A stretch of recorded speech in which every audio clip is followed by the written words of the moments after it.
Welcome back to the Director Dossiers. In this episode, we are breaking down the history of the writing, filming, editing, and release and reception of Stanley Kubrick's Full Metal Jacket.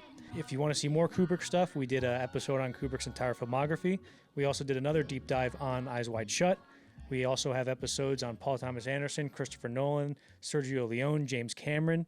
We just recently did a 3-part series on Scorsese. But however, be warned, it is over 14 hours long, so we didn't have much time to get into detail. So yeah, but if you like this episode, please like and subscribe and share with friends. And yeah, we hope you enjoy it.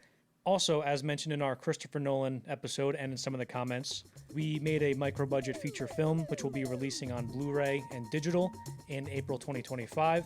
So to learn more about the making of that movie, we will put a channel link in the description for you to follow. Danny, what are you doing over there? Messing with the levels. Are you messing with my voice, dude? Are you making me sound like there's helium in me? Yeah. Fuck, I hate when he does that. The writing of Full Metal Jacket. Director Stanley Kubrick reportedly set his sights on making a war movie sometime during 1979 or 1980, near the tail end of editing his latest movie, The Shining. So, we don't really know exactly when this kind of gestated in his mind, like, oh, I'm going to make a war movie. It had to have been, near the end of production on The Shining, because that's when his brain was probably got opened up to the possibility of making another movie. And Michael Herr wrote a book called not Stanley Kubrick, just Kubrick. And it's basically like a little memoir, 100-page memoir that he wrote after Kubrick died about the time he spent with Stanley. And Michael Herr was a Vietnam War correspondent for Esquire. He wrote a book on the Vietnam War called Dispatches, which is known as like one of the greatest war books of all time, but also like the greatest Vietnam book ever written of all time. And he also did some voiceover work for Apocalypse Now. Francis Ford Coppola called upon him like, hey, write down, I need you to write the line, every time I sit in this hotel room, I get weaker. And every moment that Charlie's squatched in the bushes, he gets stronger. That's a line in the movie. Mm-hmm. You ever see that movie? No. It's pretty good. Apocalypse Now. I can't believe I haven't seen that movie, actually. I feel like it's kind of incredible. Yeah, it's Apocalypse Now, Danny, not later. Why do you keep waiting? We should do that one soon. We should do that one soon. That one's been done to death, but we should do it. Mm-hmm. So anyway, Michael Herr's first exposure. Michael Herr is important because he ended up writing Full Metal Jacket with Stanley Kubrick, as well as the writer of the book, The Short Timers. So Michael Herr, his first, run-in with Stanley Kubrick is he was friends with a guy named David Cornwall, who was John Le Carre, or Le Carre. Do you know who that is? No. He's basically like the guy on writing like espionage books. Like, I can't name any of them off my head right now, but the one I remember is one with James Mason that Sidney Lumet directed called A Deadly Affair. People are screaming at the screen right now, going like, this book. He also did this, but that's the only one I can think of right now. So he was friends with Herr, and he was also friends with Kubrick, and so that's how he got to meet Kubrick. And Kubrick invited him to a screening, dinner and a movie. He says, "Let's come over for dinner and a movie," and the movie ended up being The Shining, and this was like 6 weeks before the movie came out. So they watched that, and Kubrick's like, "Yeah, I've read your book on Dispatches. I've read it cover to cover like 3 times. It was very good." He goes, "I kept reading it because I wanted." I wanted something with, I was trying to find the story in it. And he was like, "Don't worry, I'm not going to make a movie on your book. Mm-hmm. That's not why you're here. But is there any other good books on Vietnam you can, point me to?" Yeah. And he said, "Honestly, Stanley, I've been writing about Vietnam for like 10 years. It's the last thing I want to think of right now." Yeah. And Kubrick was like, "All right." And then he also mentioned Dream Story. He goes, "There's this book, Dream Story. I'm thinking about making a movie on it. You should read that." He's like, "Okay, I'll read it." And he goes, "You ever read The Destruction of the European Jews?" And he's like, "No, I haven't read that. Why would I read that?" Yeah. And he goes, "Well, look, it's just fine, whatever." So they talk and they go, "All right, I'll talk to you later, right?"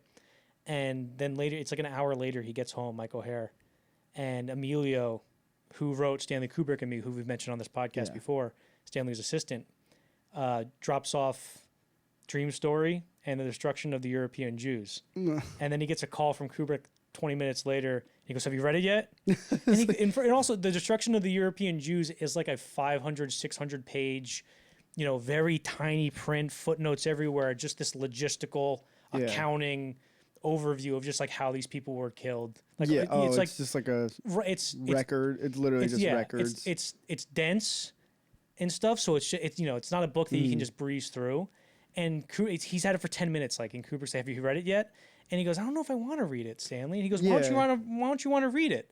And he goes, "Maybe I don't want to read a book called The Destruction of the European Jews." And he goes, "No, the book you don't want to read is The Destruction of the European Jews Part 2. Yeah, that's fair. That's fair, but also, how much do you want to know?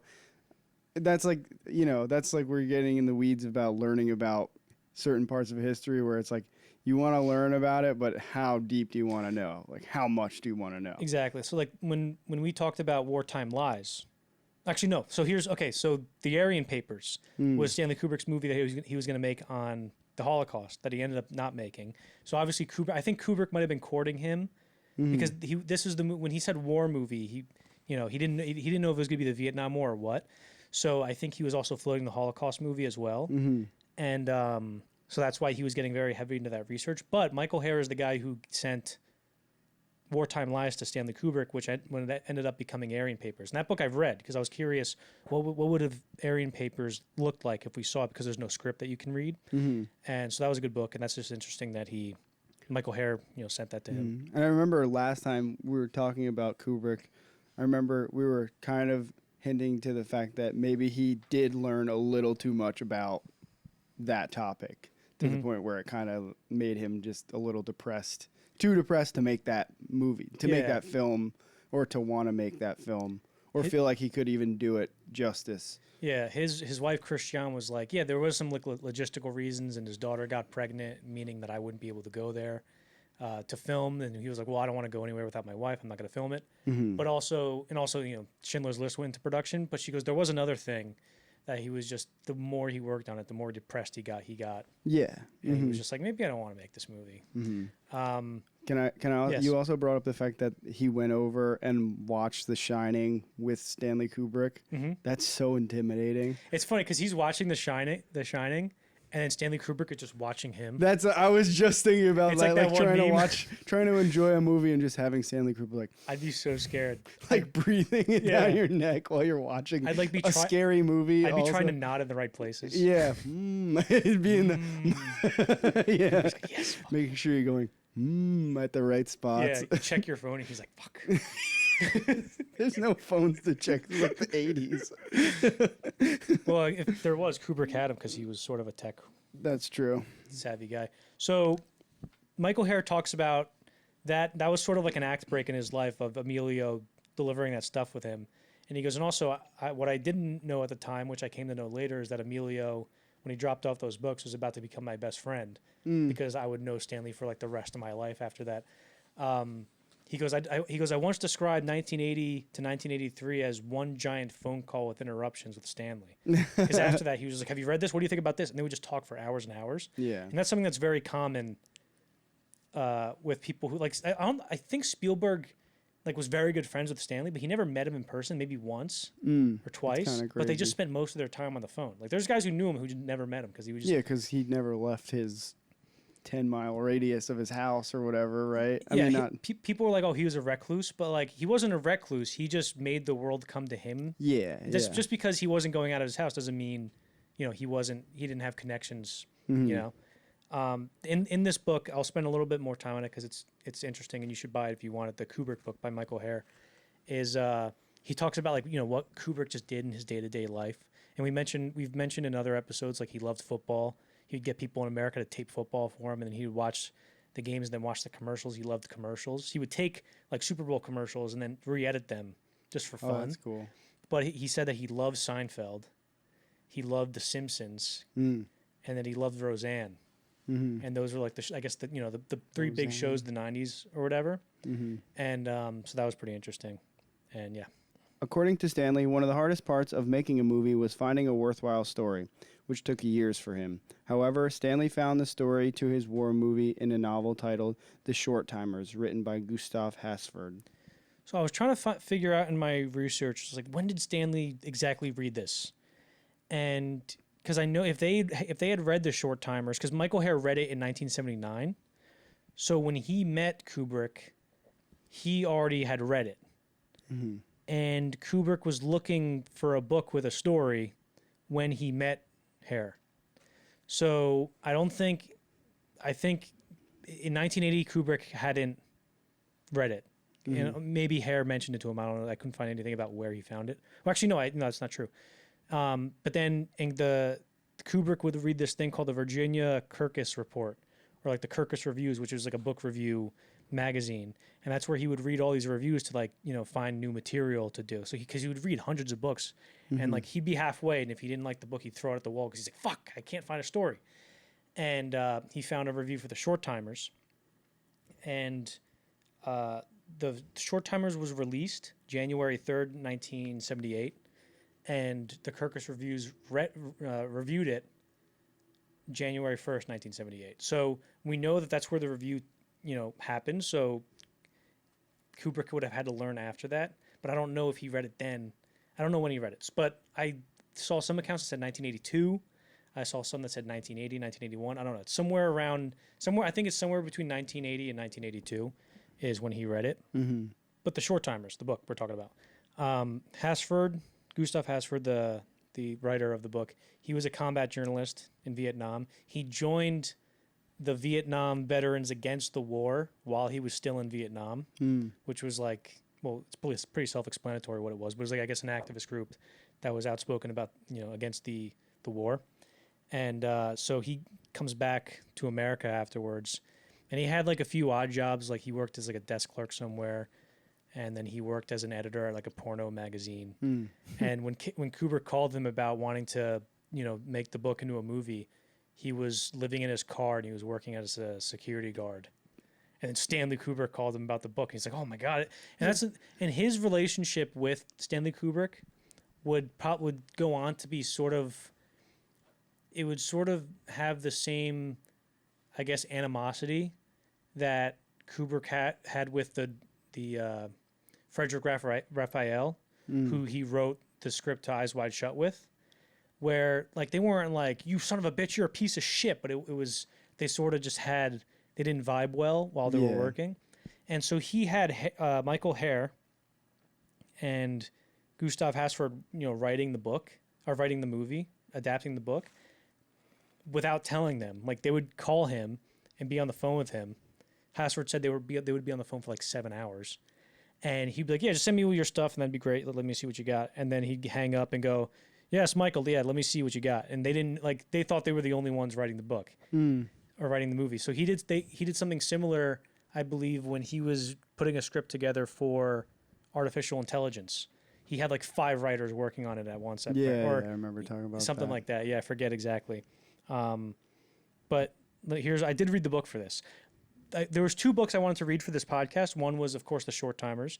And then there was another book by Matthew Modine called Full Metal Jacket Diary, which is just the diary he kept while making the movie. Both of them I couldn't find physical copies of because Gustav Hasford's out of print. The Short Timers is out of print. So that if you want to get a copy of it, it's $130 on Amazon, let's say, or $130 on eBay. And then Full Metal Jacket Diary, it's a full metal jacket. It's the dust jacket is metal. So it's a collector's piece. So that's also $150.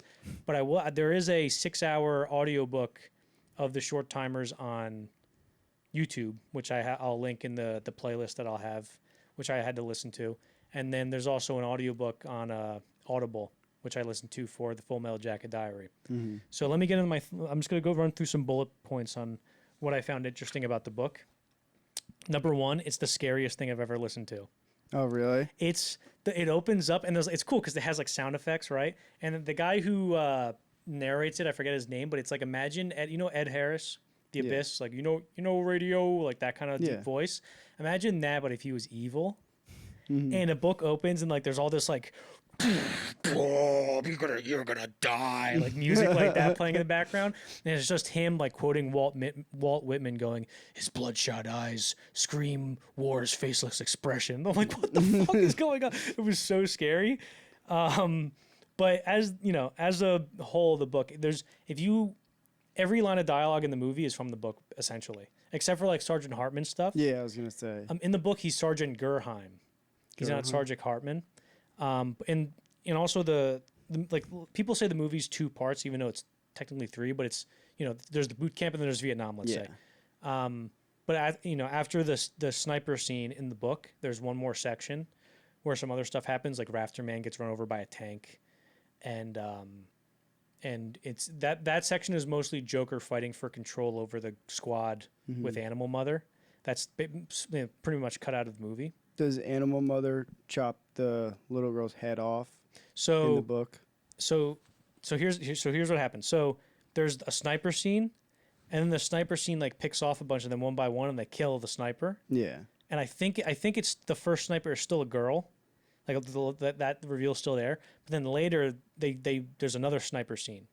Oh, okay. Where and then Cowboy says, "We've seen this before. He's just gonna draw us in one at a time." So Kubrick, I guess, for just narratives, for convenience and runtime, just merged them. Convenience and probably not budget, but like, you know what I'm saying. Make it too repetitive for a movie or something. Spend too much time on it. Mm-hmm. In the book, Hartman or Gerheim is like a little worse. In the book? Yeah. Oh wow. Because he like. They go, oh yeah, he'll just call you into the bathroom and just beat the shit out of you. Oh, okay. And go, oh, yeah, you slipped. Okay. And there's another scene where he calls all the recruits into the bathroom and just drowns Pyle in the toilet. Oh wow. Which is pretty nuts. Mm-hmm. All of Joker's narration in the movie is from the book. What does he say? I'm brought back to erect nipple wet dreams and like shit like that. It's like there's some narration that's in the middle that Kubrick puts at the end, and some at the end that he puts. Imagine all the lines in this movie and then scramble them up in like a word generator, and that's how Kubrick put them in the movie. Kubrick, Hare, and Hasford, should I say? Leonard's relationship with his gun is way more sexual in the book. Oh, okay. Like in the movie, he's like, everything is clean, beautiful, but in the book, he's like humping it. He's like, oh fuck you, you're beautiful. Yeah. Not exactly that, but it's like it's way more explicit. I could have seen them like adding that part into the book too. There's a lot of stuff, filmed at night where he's in bed and they could have thrown that in there. He's just like, yeah, what the hell? Are you telling me we got robbed of a Vincent D'Onofrio gun sex scene? Yeah, what the hell? Or as my dad calls him, Vincent DiGiorno. Did he say that like on accident? He said that yesterday. He goes, oh, isn't that the movie with Vincent DiGiorno?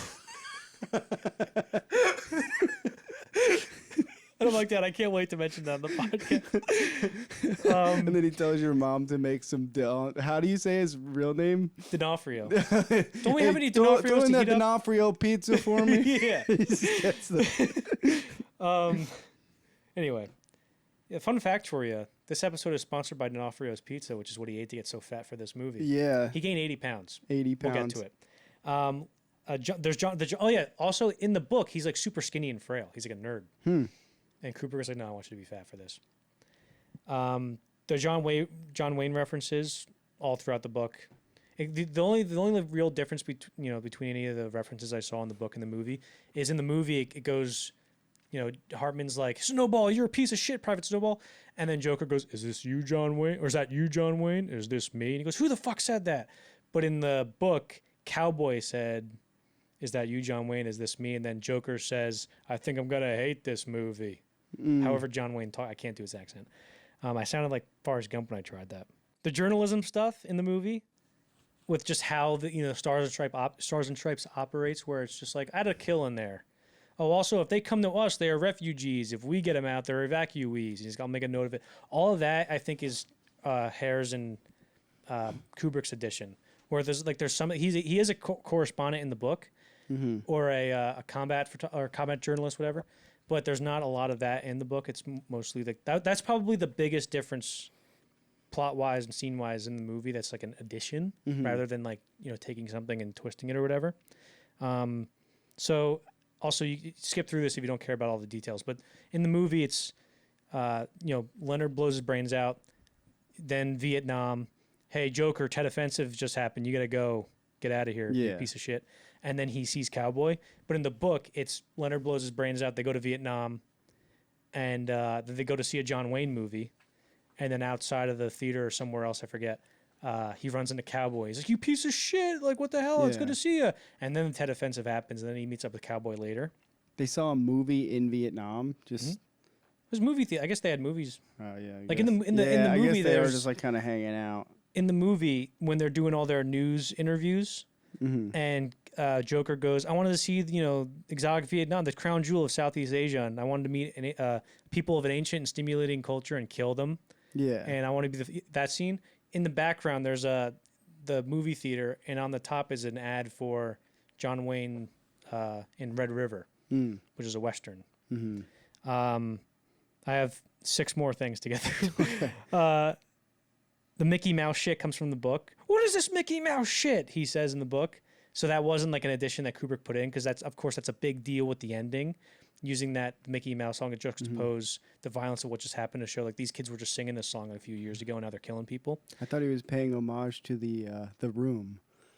Or the no Mickey Mouse stuff, Danny. Yeah, exactly. I think we mentioned that last episode. Probably, yeah. Yeah. Also, Mickey Mouse singing comes from the book, like halfway through, where they kill a bunch of rats with grenades, and they all sing the Mickey Mouse song. Okay.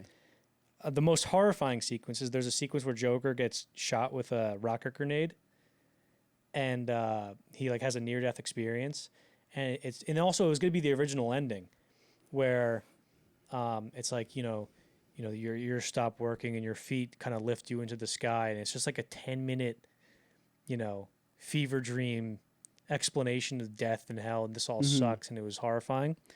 The sniper scene is ripped straight from the book. They're merged. And this all sucks, and it was horrifying. Yeah, I guess I couldn't put it more eloquently than that, Danny. Yeah. Straight to the point. Kubrick, there's a jungle sequence where they're in the jungle, of course, because it's Vietnam, but also Kubrick's like, I can't do that. Yeah. So he cut that out. Most I can get is a few trees. Yeah, I'll get 12 palm trees and move them around strategically. I said here it's way more like the movie than I expected. Okay. It's because I'm used to like Eyes Wide Shut. There had to be like plot wise is very similar to Dream Story, but obviously he contemporized it and colloquialized it for New York Dream Story. So there's a lot of difference. Shining, it's not the same at all.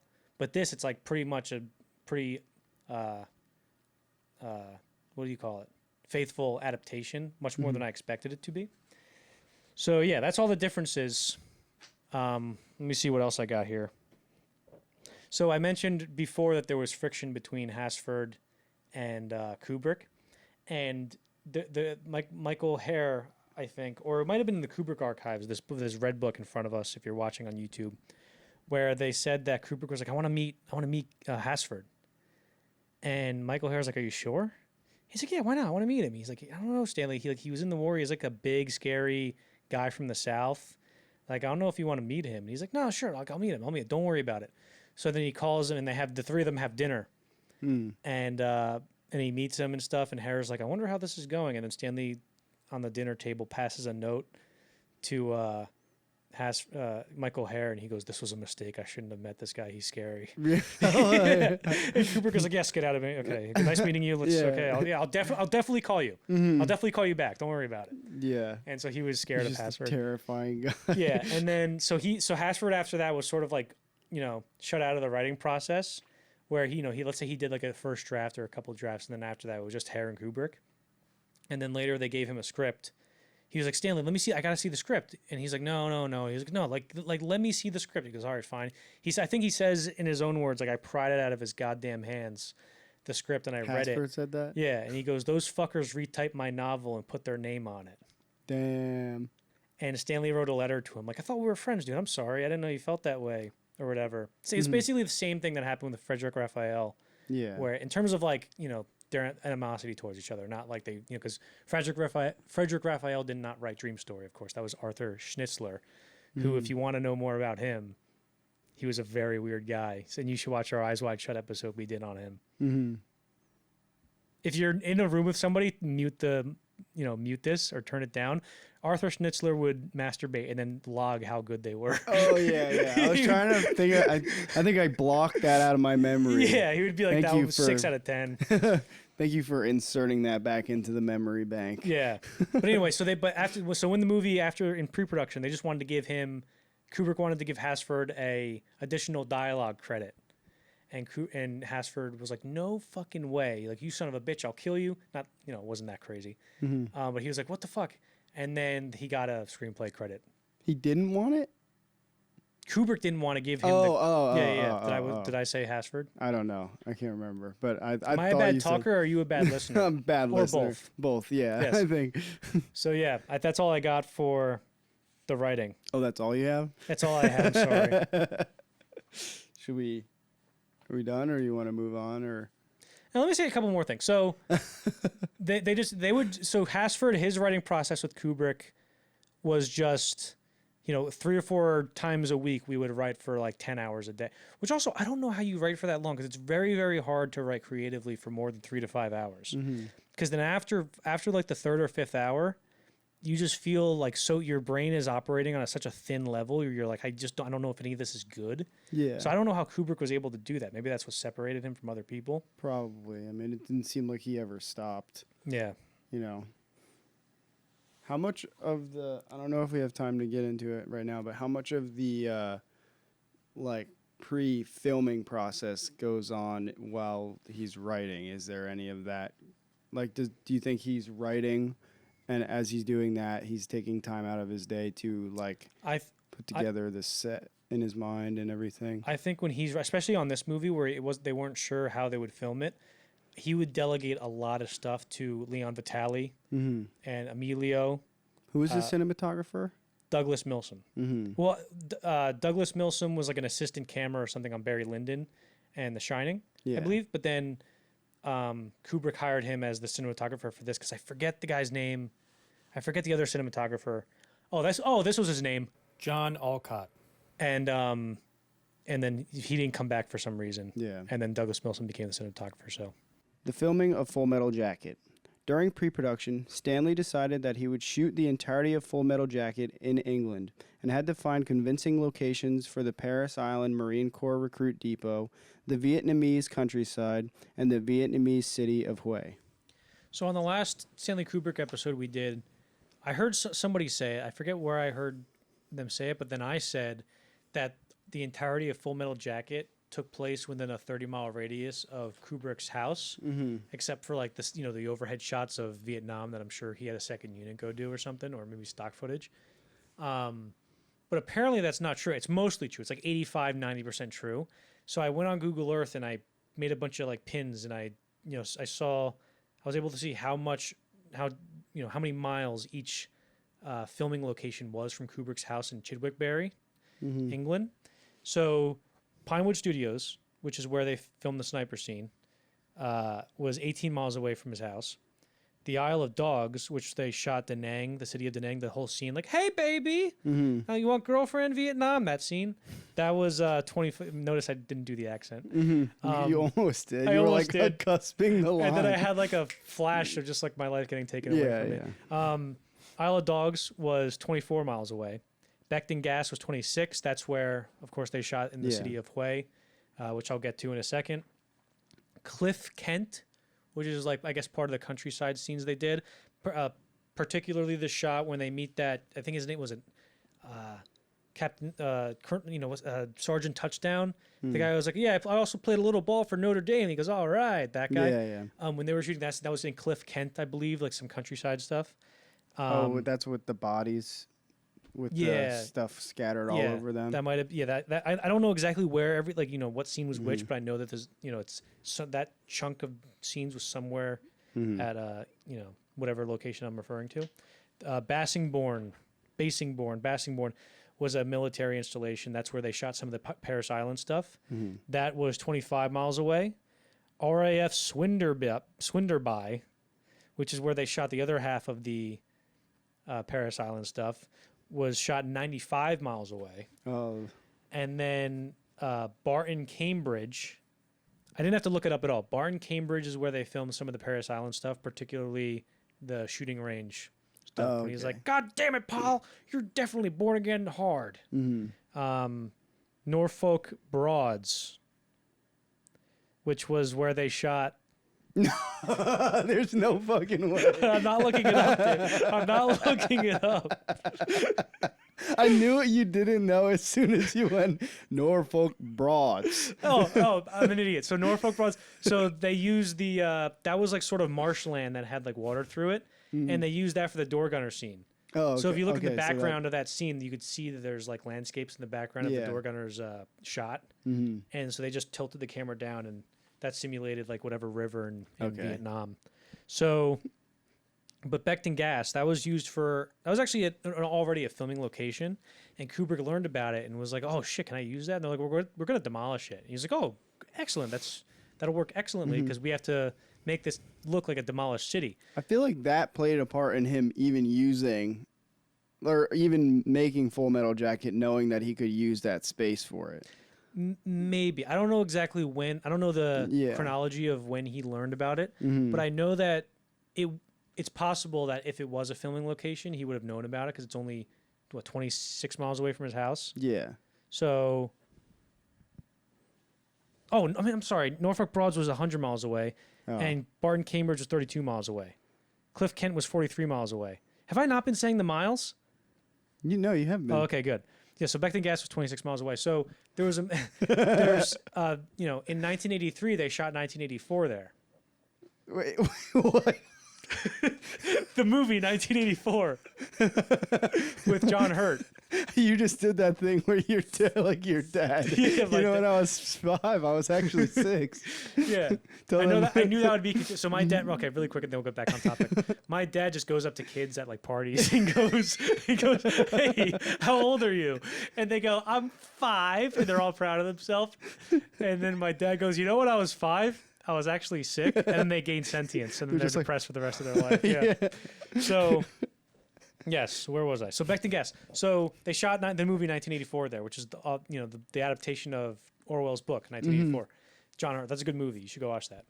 And then so Kubrick was like, "Well, we're gonna need to make it look more damaged than it is."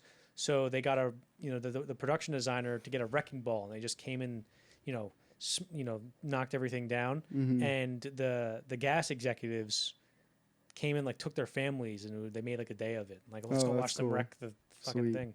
Yeah. I think in one of the documentaries they were saying that Kubrick wanted to use dynamite on some of the buildings, but for some reason they were like, "Can't use dynamite. I'm sorry." Like, Yeah, I don't know. Too dangerous. I don't know. Maybe the dynamite would have like been too dangerous in terms of it could just shoot a chunk of Yeah. cement like a mile and like knock some old lady's cat over or something like that. We mentioned the palm trees before. Guess how many palm trees they had? I think you said like 12 or something. So yeah, they had 12, and they just moved them around. So Kubrick, it was like A, B, and C, and D, and like they'd be a bit like setting up a shot, and he goes, "Why the fuck is tree E here? It's supposed to be tree A." He would literally do that. Yeah, he could know. And so they just changed them around so they looked like they have. If you watch the movie, that means there's 100 palm trees, but they had them in these planters, these giant planters, and they had these holes in the ground. They put them in. Matthew Modine in his book talks about how they were filming once, and they took out one of the trees from a planter, and Matthew Modine was like in one of the holes where the planter is, and he saw like a family of rabbits that got killed by the tree going in there. Aw. And so Stanley's like, "Come on, man, we gotta go shoot. Let's go." And he goes, "Oh, Stanley, look at this. It sucks, man, right?" And Stanley just goes, "Oh shit!" And he just stands there with his hands in his pockets and just looks at it for like a minute. And Matt goes, "All right, let's go shoot." And he goes, "Yeah, I'll be there in a minute." And he just was looking at him for like a whole. He was like, Poor "Shit." Stanley, yeah. So, but also the trees, according to Vincent D'Onofrio in the commentary track, he says they got them from Spain, the palm trees. But in the Kubrick archives, the Stanley Kubrick archives, this red book in front of us, they say that they got them from North Africa. So, you decide. Yeah, it's like this is the deep dive information you're getting from this podcast, like where the trees. I couldn't sleep for nights because of this. Yeah, I was yeah. trying to figure out where those damn palm trees came Well, from. like you brought up how he would be like, "Why is tree E here? That's supposed to be tree A." I think there's a thing where Lee Ermey, he's talking about how, is that how you say it? Lee Ermey, yeah. Ermey. He was saying like if there was a fly in the scene, he'd be like, cut, let's start over. Like nothing. I feel like there's something to him where he's just super hypersensitive to being able to recognize continuity and stuff like that. Right. I don't want to say like OCD because I think it's probably overused, but like something like that where, like Matt Damon talks about David Fincher where he goes, "I've seen him shoot a movie. He can't unsee what he sees." Like, so there's a scene where like, Ben Affleck and Rosamund Pike are in the library, And he goes, and background, action, and the back, the extras start moving across, and then like they're like a second into the shot, and David Fincher's just talking behind the monitor, going, "Who the fuck walks like that? Why is he walking like that? He knows that he's not supposed to walk like that. Why is he walking like that?" And Ben Affleck and the actors are doing the scene, and he's in the background going like, "This is fucking bullshit," like whatever. Yeah, so like obviously they're not going to use that take, right? So that's sort of like, like a Kubrickian type behavior. What else we got here? So one of the things they did, if you notice in the movie, where you notice it, but you don't go, wait a minute, is they have sort of walls of storage containers around the gasworks to block out the London area. Where it's like if they didn't put those storage containers there, it would have restricted the amount of shots or compositions they could have gotten where you might be able to see like this, a London skyline or something, or an English, tree or built whatever. So if you look, the whole thing is surrounded by storage containers where you'll see them all the way in the background. Yeah. And apparently there were storage containers just lying around Vietnam, and for as a war-torn kind of place, they kind of just fit in. Yeah. So you just see it. There's like these stack. It's like they're 2 storage containers high. Oh, really? So that was pretty interesting. Which inspired Zack Snyder to make a wall of storage containers in his movie Army of the Dead for Netflix. Really? No. But they do that in that movie. It's like, there's a zombie apocalypse and they're World War Z zombies. Well, what should we do? Well, let's take a few days to put a wall around it somehow. Yeah. How does that work? Yeah. Let's not get into the continuity of Army of the Dead. Is that Army the one? Army of the Dead. Army of the Dead. It's just, just all. It's just all the zombies yell at you. They don't bite you. I didn't know they. What is your major malfunction? They'll get over here. They bite your neck. I didn't know they stack brains that high. Yeah. All right. In 1984, Stanley sent out a casting call for young actors to play the Marines in the movies, which resulted in Stanley and his team receiving thousands of videotaped auditions. So here's the demands for the actors in the video. They said stand against a plain background in jeans and a white T-shirt with a card showing their name and a contact number. The performers would run through a 3-minute scene before providing some information on their personal life and interests. Finally, they were instructed to hold up a sheet showing their name, contact details, age, and date of birth. They got like 3,000 tapes. Kubrick had, a team of people go through them and kind of pare it down to just 800 that he would have to watch. And it was sort of like its first, like one of the first shit posts of its day, where there was one guy, apparently this happened like around that time, where a guy named Brian Atteen filmed like an audition tape and either sent it in or like posted it somewhere. I don't know if it's obviously a skit, but I don't know how exactly it circulated and like got popular. It got popular on YouTube, but I don't know what the original premise of it was for distribution. But this guy, he has his name and everything, and he goes, "Good day, Mr. Kubrick," and he goes, "My name is Mr. Brian Atteen, and I have attended to the highly esteemed acting school of Juilliard. I state that not as a boast, but as a humble fact." And then like he auditions, and he's like, "Now I know you want to cast me," like that kind of thing, where it's like, I will have to check if I'm available. And it became like this big, and then of course the guy has it on his YouTube now is like, look at that. This was genius, right? This definitely was on purpose. Which it could have just been like he did that and then realized afterwards, I can't believe I did that. Just wait. Yeah, let me play this off like I totally meant to make it funny. That reminds me of that video of that guy like yelling at the trumpet player or whatever who's playing at the 9/11 service. He's like, "I sat in with Bob Dylan at the." I'm a NYU film school graduate, sucker. And then he rates Paddington 5 stars out of 10. I've seen that. That's what that reminds me of. Yeah. If you don't know what the two things we're talking about is, look up "Good Day, Mr. Kubrick," Good Day, Mr. Kubrick, Brian Atteen, and then look up "I'm a NYU film school graduate, sucker," and you'll know what we're talking about. Sucker, not. Yeah. So what else? So Matthew Modine got cast, right? And he talks about in his book, Full Metal Jacket Diary, which we'll be quoting from immensely in this section, is I was trying to find a word that can make me look smart. So he talks about how he goes, I was out to dinner with my manager or something one day, and I see there's this guy, and then he's talking, and I'm like, damn, this guy's mad. Like, I don't know what the hell's going on. and then he goes around the corner and he sees it's Val Kilmer, and he goes, "Hey man!" And Val Kilmer sees Matthew Modine, his smile just gets wiped off his face. Oh. He's like, "What the hell?" And Kilmer's like, "No, I don't like you, man." And he's like, "What? Why?" He goes, "Because, dude, you've been getting so many goddamn roles that I've been up for. Like, it's pissing me off. And now I hear you're working with Kubrick." And he goes, "I don't know what you're talking about. I'm not working with Kubrick. I've never met the guy or talked to the guy." He's like, "Yeah, whatever, man," that kind of thing. And then he goes to his manager and goes, "Hey, am I up for a Stanley Kubrick movie?" And his manager's like, "I don't know. I'd never heard of that." Yeah. And then, however, I think, and then maybe he sent in an audition tape. Did he send in an audition tape? And then a few days later, what? I saw an interview with Matthew Modine where he said Kubrick sent him a letter. Okay, so yeah, I don't know if he sent in an audition tape or what, but then like let's say a few days later, he gets a script in the mail, and it says, from Stanley Kubrick. "Hello, Matthew. Read the script. Call me when you're done reading it. Stanley Kubrick." And first of all, he's like, "How did he get my address?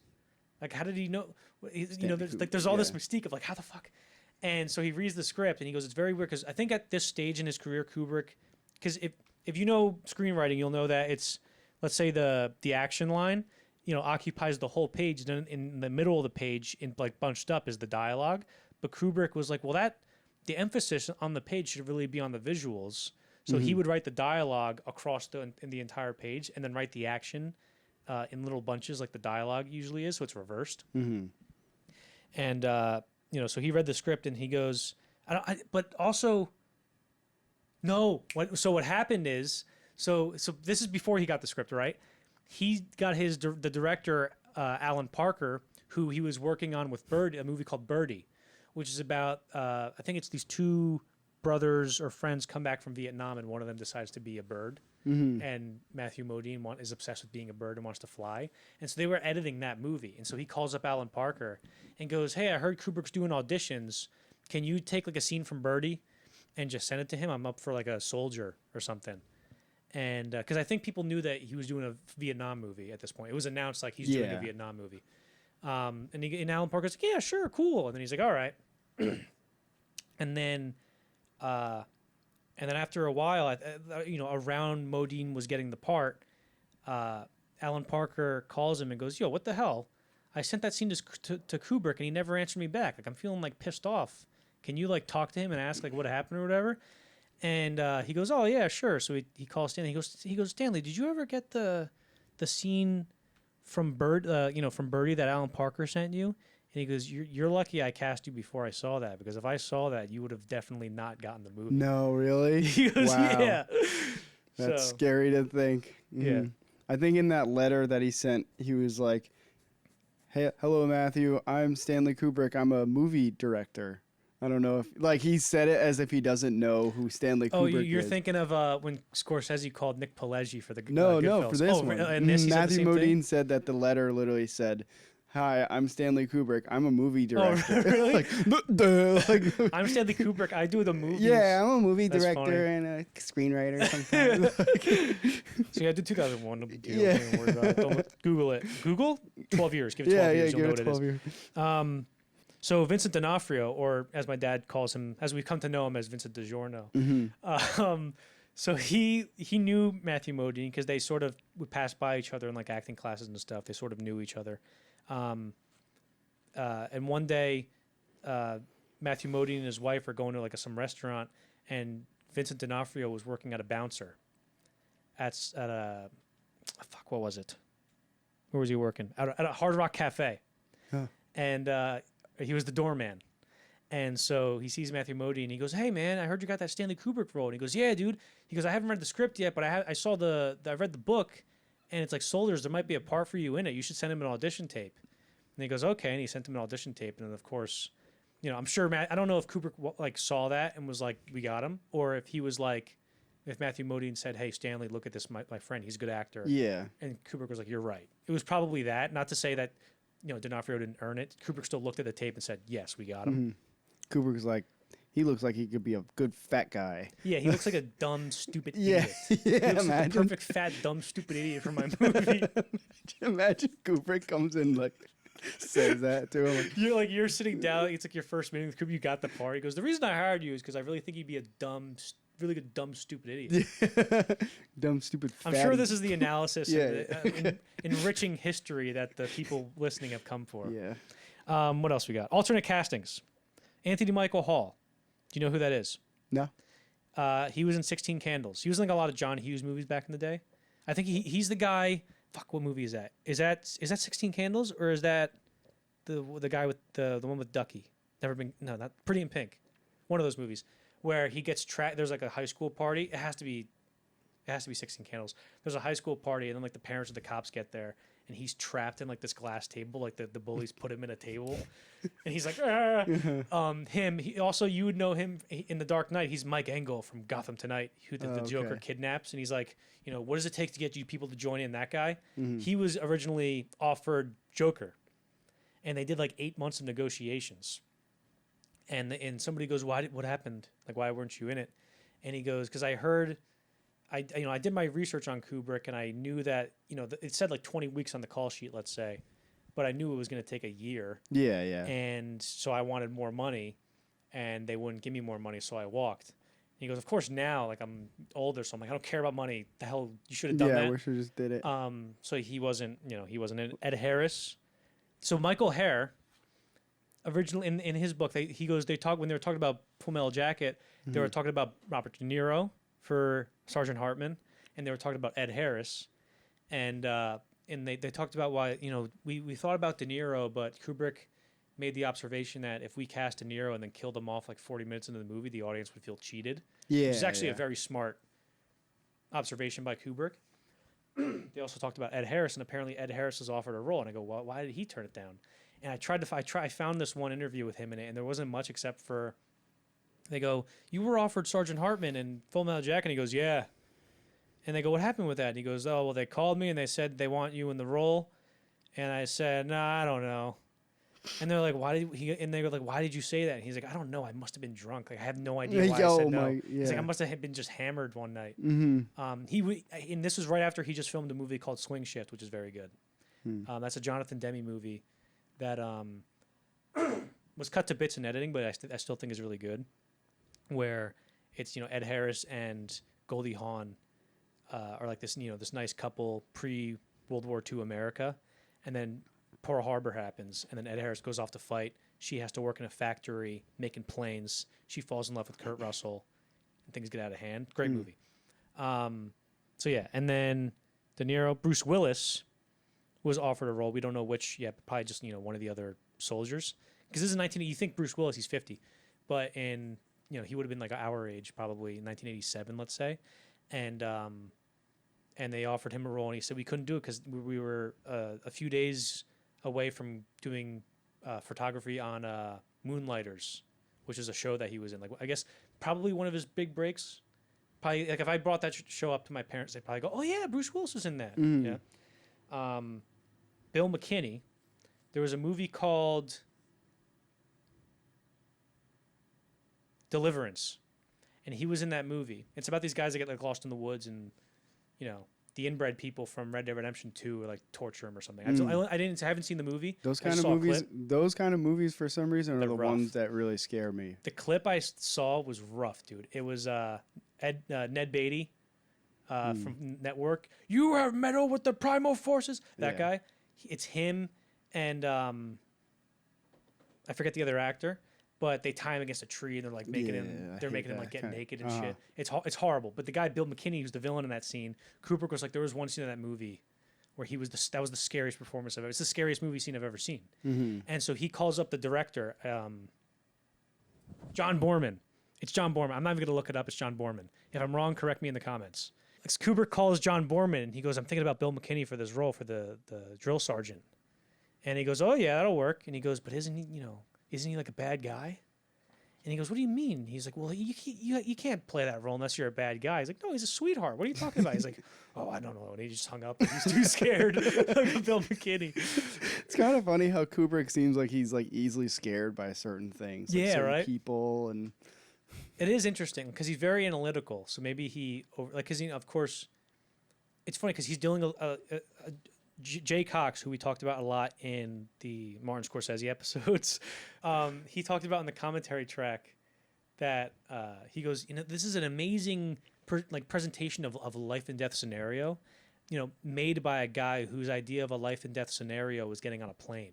Yeah, that's which is interesting. But now we're starting to think about our Robert De Niro, if he was Sergeant Hartman, and instead of like, "What is your major malfunction, numbnuts?" it'd be like him going, "What's your major malfunction?" Yeah, I feel like that is a role that the only way. Nuts. Yeah, I mean, he would have been good. He would have done the proper research and stuff, so it would have been interesting. I like thinking about all these. Like Ed Harris would have been cool in any spot in the movie. Ed Harris as Hartman to me is sort of like almost makes too much sense. Yeah, that's where it makes so much sense that it does not. It's like almost a generic casting. I love Ed Harris, by the way. Yeah, but I get that. I'm trying to articulate if that Like I feel like I've seen him as a. Has he played some sort of general in movies or something? I feel like Probably. I have seen him in like some big. All right. Definitely in a couple World War II movies.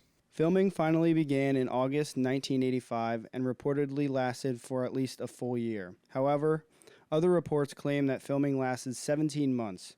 The rest of the main cast included Arliss Howard as Cowboy, Adam Baldwin as Animal Mother, and Tim Colseri as Sergeant Hartman. So, we mentioned a year, then we mentioned 17 months.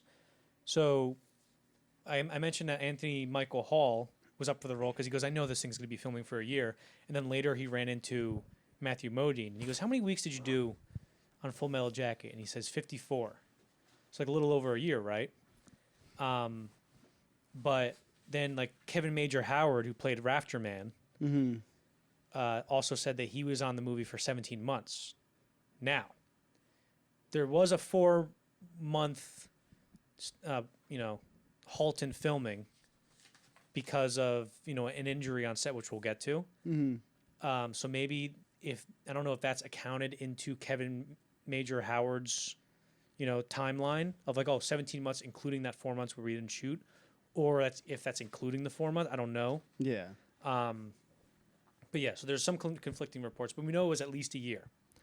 So in May 1985, so a couple months, 3 months before they start filming, Kubrick's mother died. I think her name was Gert. You can see her in the behind the scenes of The Shining, where it's her, Kubrick, and Jack Nicholson are talking about, why are there different? She goes, why are there different colored scripts? And he goes, well, the script changes so many times that instead of saying, oh, what script do you have? Oh, I have number 4, and this is the date. You can just say, everybody pull out their blue scripts, so that everybody has the same script. And if you want to see her, you could see her in that footage. And but the thing is, she lived in America. The last time Kubrick was in America ever was the premiere for 2001 in 1968. And when he went there, he sailed. Yeah. So, and he was in pre-production, and they were like, oh, I don't know if I should go and stuff. And so he sent Vivian to go, for the family, to the funeral. And then in October, his father passed away of the same year. And again, he was like, I don't know if I should go. Now we're filming. So he sent Vivian again. And Emilio D'Alessandro, his assistant we've talked about, who wrote the book, Stanley Kubrick and Me, talks about in that book how it was like the night or two after his dad died, Kubrick's dad died, that he had a dream of Kubrick's father, Jack, going, Emilio, tell Stanley I'm okay. And then he goes, okay, yeah. And then he wakes up and he goes, that was weird. And then 2 days later, he had the same dream. He didn't tell Stanley. He was like, I don't know, it's him and his dad. Yeah, it's kind of personal. And then 2 days later, he has another dream. Like, hey, did you tell him I'm okay? And he's like, no. And he goes, come on, you knucklehead, tell him. So then he went and told Stanley. And he goes, hey, Stanley, this happened. And Stanley just put his hand on her. He goes, thanks for telling me that. But then the day after his dad died, he said I can't go. Because and also, of course, the trades. Because Kubrick was always, the tabloids is the correct word. We're always like, ooh, he's a reclusive, crazy guy. They're like, he'd rather work on his movie than go be there for his parents or whatever. Yeah, it's like leave him alone. Yeah, and so after that, after his dad died, Emilio talks about how he went to him and just went, "I'm gonna go in my apartment. I'll come out when I come out. No, and I don't want anything. Nobody can talk to me. Whatever." And he goes, so Stanley walked up into his apartment for 2 days and then just came out, and then went, "All right, let's go." Yeah. So he's like, "I don't know what the hell is going on up there." Now, this is a big collection of all the best stories that I can find from the production. The best ones. There's some that are like, yeah, that's okay, whatever, but it's not worth mentioning. But I have a bunch of stories. So if this starts to feel a little like listy, like I'm reading off a list, I'll try to avoid that. But also, this is very interesting. If you don't care about these stories, skip ahead like 20 minutes, whatever. Also, if you don't care about these stories, how are you this far in? While we're still on, like, because we were just talking about like the length of filming. Yes. I saw this. The production was so long that in that time, Modine got married, his wife got pregnant, and the child was born and turned 1 year old. But in the whole course of the entire filming, like how much, that's such a huge life change to be one place and then you're done with this project and you have a kid and you're married. That must be wild to be constantly on a battlefield and like, I guess mentally. Yeah. And also like have that part of your life happen, you know? And the time that they filmed was longer than it would have been if they were actually deployed. Yeah, it was longer than a tour of duty. It's crazy.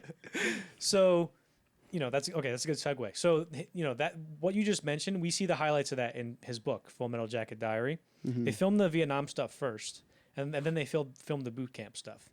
So, Matthew Modine's like, he didn't know Kubrick. He maybe wanted to impress him a little bit, but he also knew that he wanted to take photos for like for keepsakes, and so he bought an old the same camera that Kubrick used when he worked at Look magazine, like this Rolleiflex camera.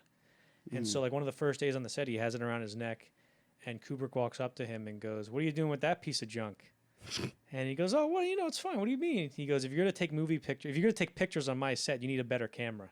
Because Kubrick was very, he was very, articulate about what he wanted people to know about his movie set. Like in Eyes Wide Shut, we talked about how the press was taking photos, so they put up walls and shit. Yeah. When they were filming, of course, Vivian, he let Vivian make that documentary on The Shining, which we talked about in our Kubrick episode, which is amazing. She also made another one for this, where it was never released, but the footage has been used in so many documentaries that there's like a 21-minute compilation video on YouTube that's like not great quality, but it's basically all the footage we have that she shot in Full Metal Jacket, which is also pretty interesting. So Matthew Modine goes, obviously I feel like this movie's kind of on my shoulders because I'm the lead. And a week into the movie, we're filming and we're a week behind. And then a month into filming and we're still a month behind. And he goes, somewhere around this time, I really started to second guess myself, and I really was starting to not feel confident at all. And he goes, I'm walking around the set, like, I'm walking just around, around the gasworks or whatever, because I knew they didn't need me for a while. And I see Stanley drive past me. He's going somewhere on an army Jeep type thing. And he sees me. I'm like, please don't stop. Please don't stop. He stops. He goes, "What are you doing?" And he goes, "No, I'm just thinking, man." And he goes, "What are you thinking about?" And he goes, "Nothing. It's stupid. Like, don't worry about it." And he goes, "No, tell me. Come on. What are you doing?" And he goes, I don't know what I'm doing, man. Like, I feel like I'm getting to the set. I don't know what I'm supposed to do. I don't know why I'm here. I have no idea. And Kubrick goes, "Oh, what are you, crazy? I don't want you to do anything. I just want you to be yourself." And he's like, "Does that help?" And he's like, "No.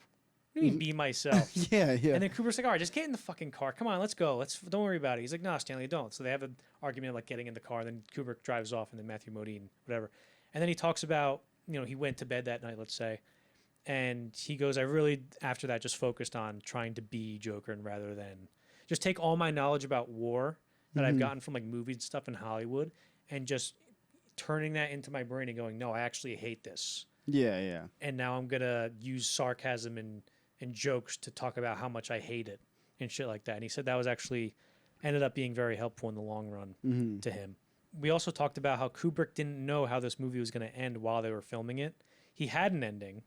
And the original ending was, the climax happens, and then there's a fire.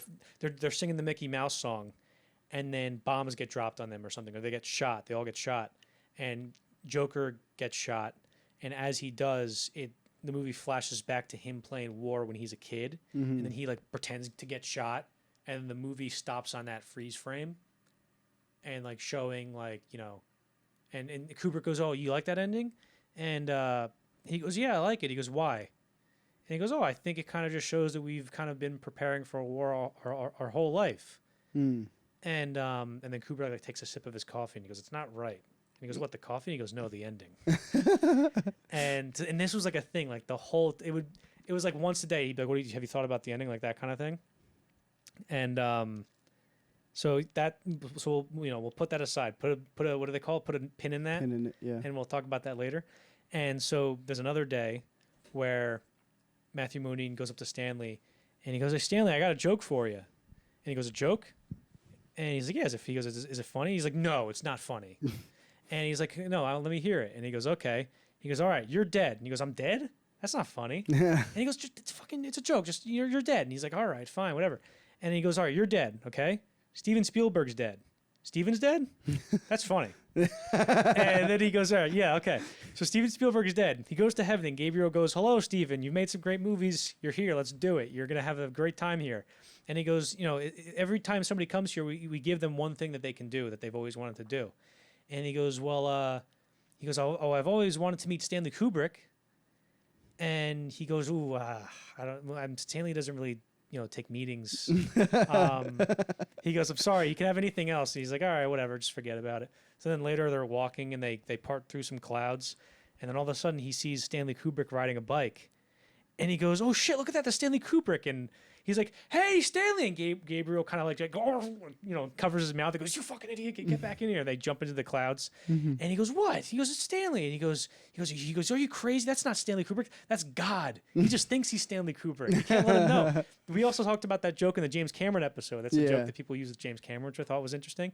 And then so Kubrick laughs, or he goes, he says the punchline, and Kubrick kind of like, he was kicking dirt the whole time. He looks up at Matt and kind of just smiles a little bit, and then looks off and goes, and scratches his beard, and he goes, "Have you thought about the ending?" And he's like, "No, I don't. I like it. I like the ending." He's like, "Are you sure?" He's like, "I like it." So you mentioned Matthew Modine had a kid during the filming. So his wife had some complications with the birth, and he found out that his wife was going to need a C-section early. And so they're filming one day, and Matthew Modine goes up to Stanley, and this is their kind of it's ending up being a taxing shoot. So like tensions are getting high and people are getting on edge. So their relationship was sort of simmering a little bit.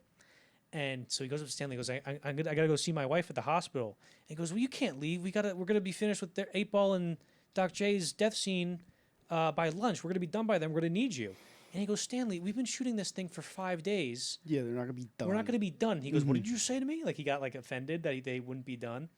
And then he goes, "I need to go to the hospital." And he's like, she needs me. And he goes, "Why do you need to go there?" And she goes, "She needs me. I need to be there for her." And he goes, "You're just gonna get in the doctor's way."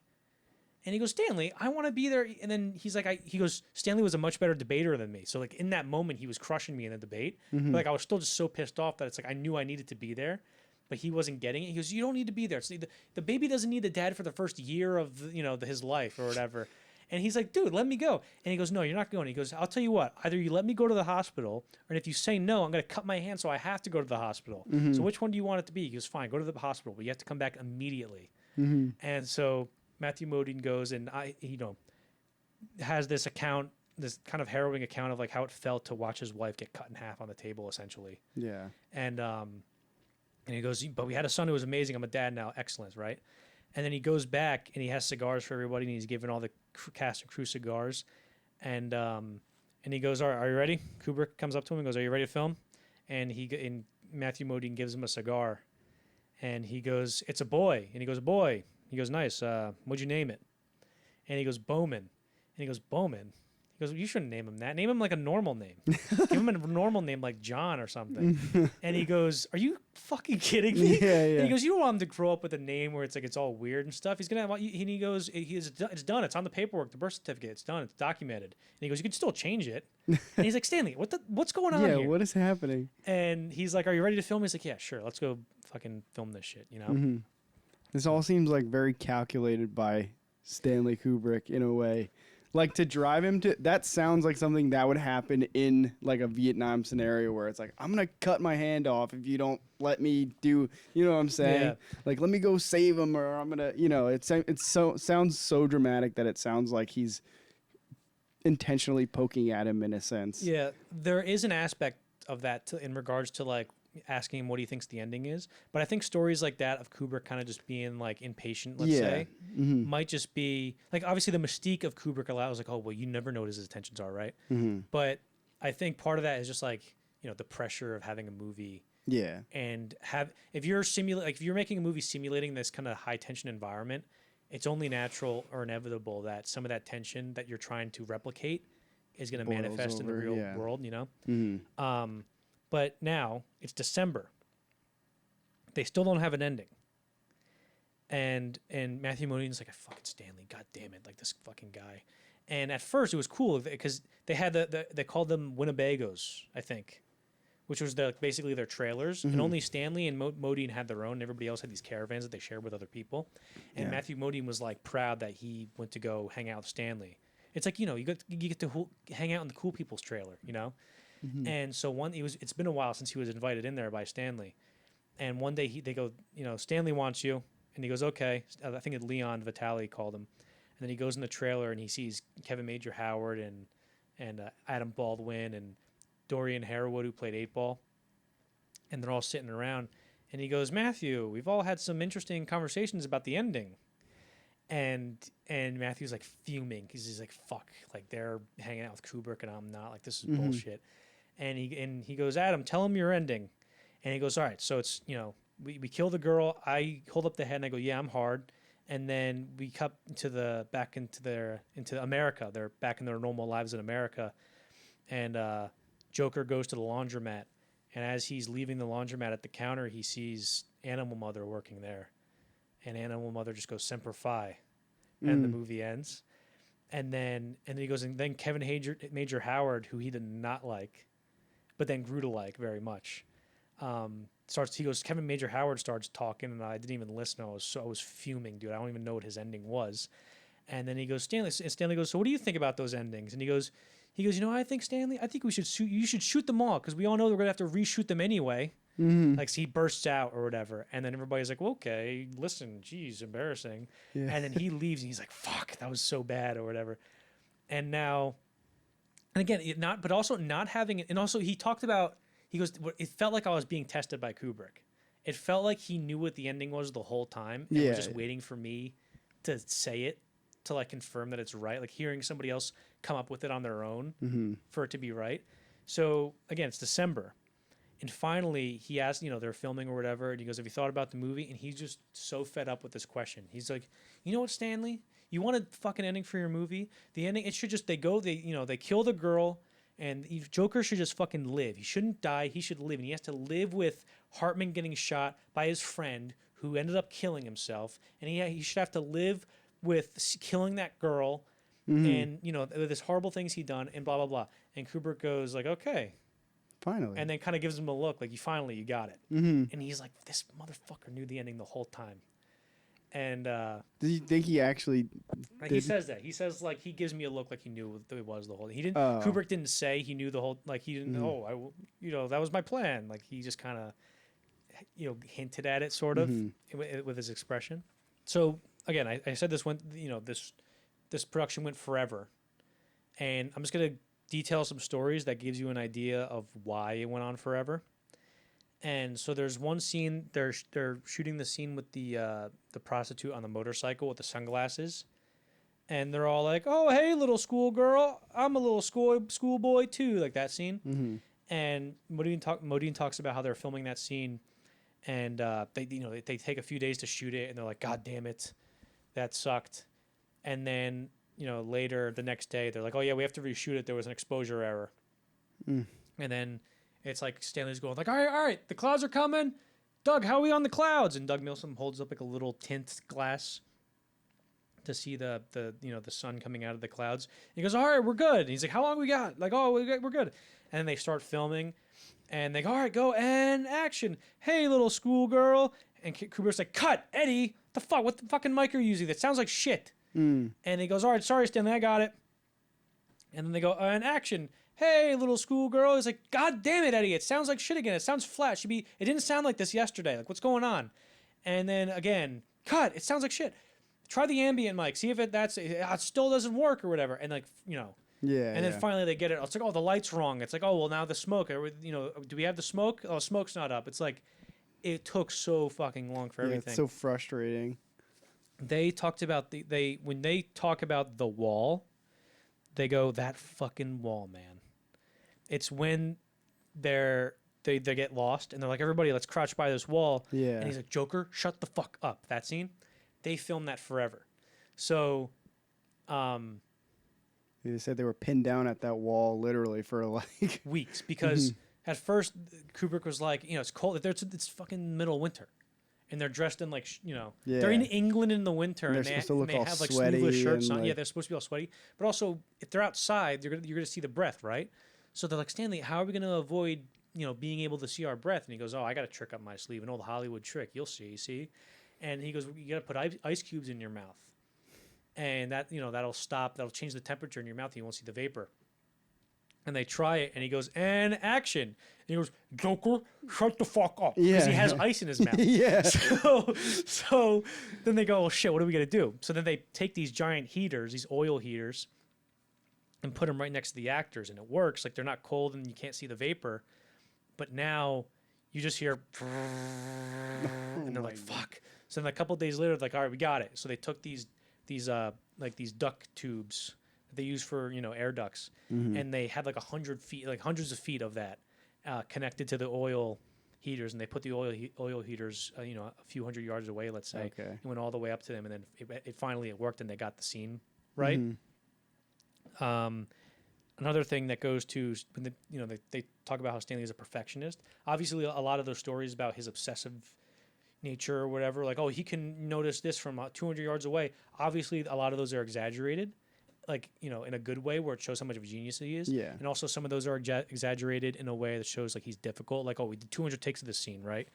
And he would say like, oh, well, it's just because they don't know their lines, which is like partially true. But another thing is he was so determined on what his composition would be. First of all, like if you look at directors, they have these viewfinders, they call them, and they kind of zoom. Like there's a lens that zooms in there, so you can see what the shot's going to look like roughly at every focal length. Mm-hmm. And it's like a little thing they have around their neck. Kubrick also had one, but he goes, well, I want to have one with the lens we're going to be using. So he had like this special one retrofitted or whatever, so that he can put the lenses they were about to use on it and be like, yeah, that looks pretty good. We might just have to do it as a medium. You can see it in the behind the scenes documentary that Vivian made for The Shining. Mm-hmm. And so he goes and he sets up a shot in Full Metal Jacket, and he goes, all right, that's the shot. And he takes a piece of chalk and marks it in the ground and then measures how far his viewfinder was. Yeah. He goes, all right, here's the chalk on the, all right, 49 inches, go. And then they set up for like an hour. And Kubrick goes back and goes, hold on, something's off. Did you guys move this? And they go, no, look, here's the mark you made right here. Mm-hmm. And he looks, it's like perfect. It's 49 inches. That's directly the mark he made. And he goes, something's not right. He goes, try it. He goes, hold on. All right, go again. They set up like another hour, set up the camera. He goes, I'm telling you, it's not right. Mm-hmm. And I whose story was this? I forget whose story. It might have been Vincent D'Onofrio. In the documentary, I remember. You saw the same thing? thing? I think it was D'Onofrio. D'Onofrio? Yeah. So what was happening was the cement. There was like a chunk of cement in the way, right, where Kubrick wanted the camera. And they knew that if they put the camera in that exact spot, they would have to, chip away at the concrete and remove it. Yeah. Which would take hours and hours, and they didn't feel like doing that.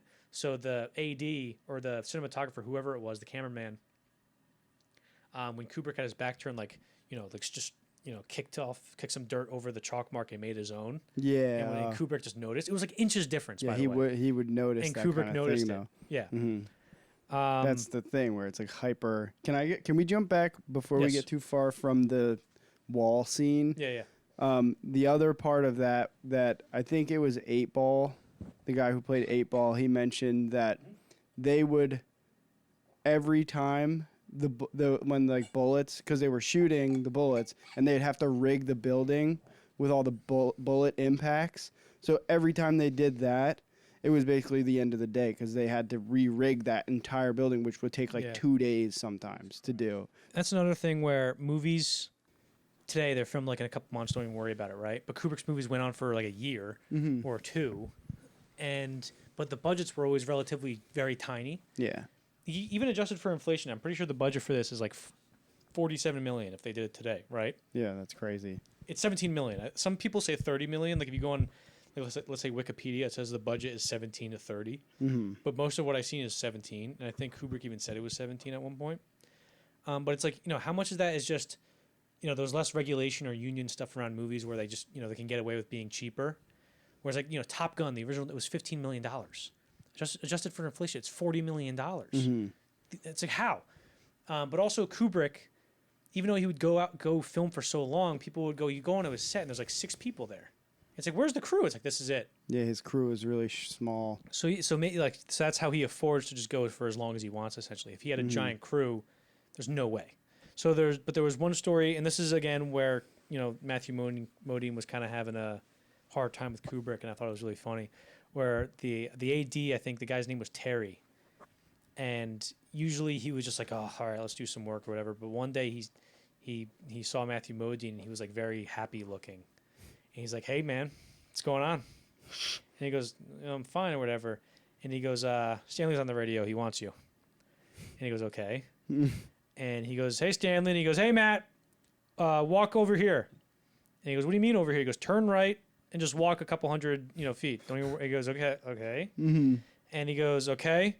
Now, walk into that building. And he goes, okay. And he walks into the building. And then he goes, he directs me all the way to this porta potty. And he locked himself in one of the outhouses and was too embarrassed to say it over the radio. So he was like, turn left, not that, your other left, like that kind of thing. So he was like, damn it, I'm trying to be this mastermind and manipulate this guy, but also I'm getting stuck in the bathroom. I can explain. So yeah, that was a very funny story.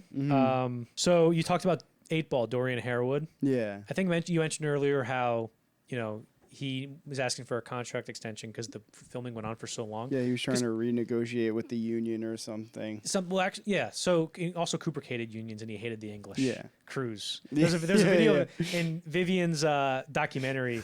There's a scene where he's just like, how many fucking tea breaks do you need? You guys took a tea break at 4:30. Then you had lunch, and then you had our dinner. Now you're taking one at 6:30. What the hell's going on? And he kind of goes, so just kind of, figure it out. Like he gets all aggressive and he goes, so just kind of figure it out. And it's like the funny thing is about that video is that it pans up and it's just a British guy going like, oh bloody fucking hell. And he has a big jar of tea with the tea thing. He's just holding the tea. Like he doesn't need a tea break. He's holding the tea all the time probably. And he's like, fucking bloody hell, I need a tea break. and then it's funny because Kubrick is obviously worked up, and then that guy's like, "This fucking bullshit, bro." I had no idea what he's saying. By the way, I couldn't understand what he was saying. Oh, this fucking blah. And then Kubrick gets up and he's like, "It's not that big of a deal. Why are you getting so angry?" But Kubrick is totally right in that scenario. Why do they need so many friggin' tea breaks? Well, James Cameron didn't like the British crews either. Where because they were like, this guy only made one movie. We didn't even see it. He shouldn't be directing. But also, I'm just talking about their perspective. I'm not talking shit about British people, except for my sister-in-law. So, but then, and also he was on the set and he was like, oh, back in how I made movies, it was very scrappy. And if somebody needed help moving a light, I would move the light. But here, when I try to, when I move it, they think I'm being I'm telling them I can do your job. No, I'm just trying to help. Yeah. Which is, anyway, but we were talking about you talked about 8 Ball, Dorian Harewood, and how he wanted a contract extension. And of course, because he filmed all these guys would sign a 20-week contract. It'll definitely take a couple weeks. Don't even worry about it. Kubrick he never admitted that it would take long. And so of course, a lot of the guys were like, yeah, sure, it's a Kubrick movie, whatever. But the Dorian Harewood's like, I took a pay cut to be in this movie, and now it's going way longer. I'm missing out on work. I need a contract extension. And Kubrick's like, oh, fucking God, bullshit, God damn it, And this is also something where I mentioned before, where a lot of stories around Kubrick are exaggerated to show him at just as the stories about him being a genius may be exaggerated, the stories about him being a giant piece of shit might be exaggerated too. Yeah. Where the normal in Kubrick lore, what I was kind of how my understanding of it was, and that I may have even referred to it on the Kubrick episode that we did, is, Dorian Harwood wanted a raise, and Kubrick was like, oh yeah, well, I'm going to kill off your character, and then kill them off. But what I think actually happened, because if you read the book and then read the script, also there's no script. Like there's the script that I mentioned in the Eyes Wide Shut episode, where it's just somebody from Warner Brothers or whatever just transcribed the movie, and said Warner Brothers logo, this logo, a film by Stanley Kubrick, Eyes Wide Shut. We're in a room. Tom, have you seen my wallet? Like that kind of thing. Or Bill, have you seen my wallet? And they just transcribe the movie. It's not the actual script. They just do it to sell it. And then there was another script where it was, it's Kubrick and Michael Herr, written by, and then it's sort of just like a weird treatment, sort of the script, but in book version. Like it's still, Alice shrugs his head. Joker's thinking like, this is crazy. And right? There's like things where it says like, he might say this or he might say that. Right. It's weird. It's like very loose. But in that, Alice, who I think, who's a character in the book, is I think turned into 8-Ball in the movie. His character still gets killed. So it's not like he wasn't supposed to die and then he just, fuck you, I'm going to kill you. I think what it was is he was originally scheduled to get killed much later. But then Harold was like, I need a raise. And he goes, all right, you want out? I'll kill you now. And then he shot him, filmed the death scene like much earlier than anticipated so he can like stop filming with him or something. So I think that's what that was. But if you did want to get him, like, get payback on him, I do think he did make him, like, lay in the mud for it was like 3 days. And with all the explosions going on around him. And that was the thing where that was right around, like I mentioned before, Matthew Modine wanted to go see his kid, and Kubrick was like, we're almost done. And he's like, we've been filming him getting shot for 3 days. We're not going to be done. That was right around the same time.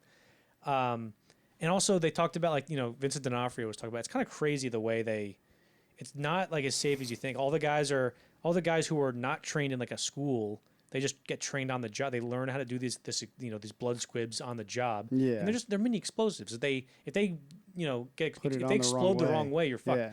And they're putting that on. You're like, is this safe? And they're like, sure. And then you look at their fingers, they're missing like 3.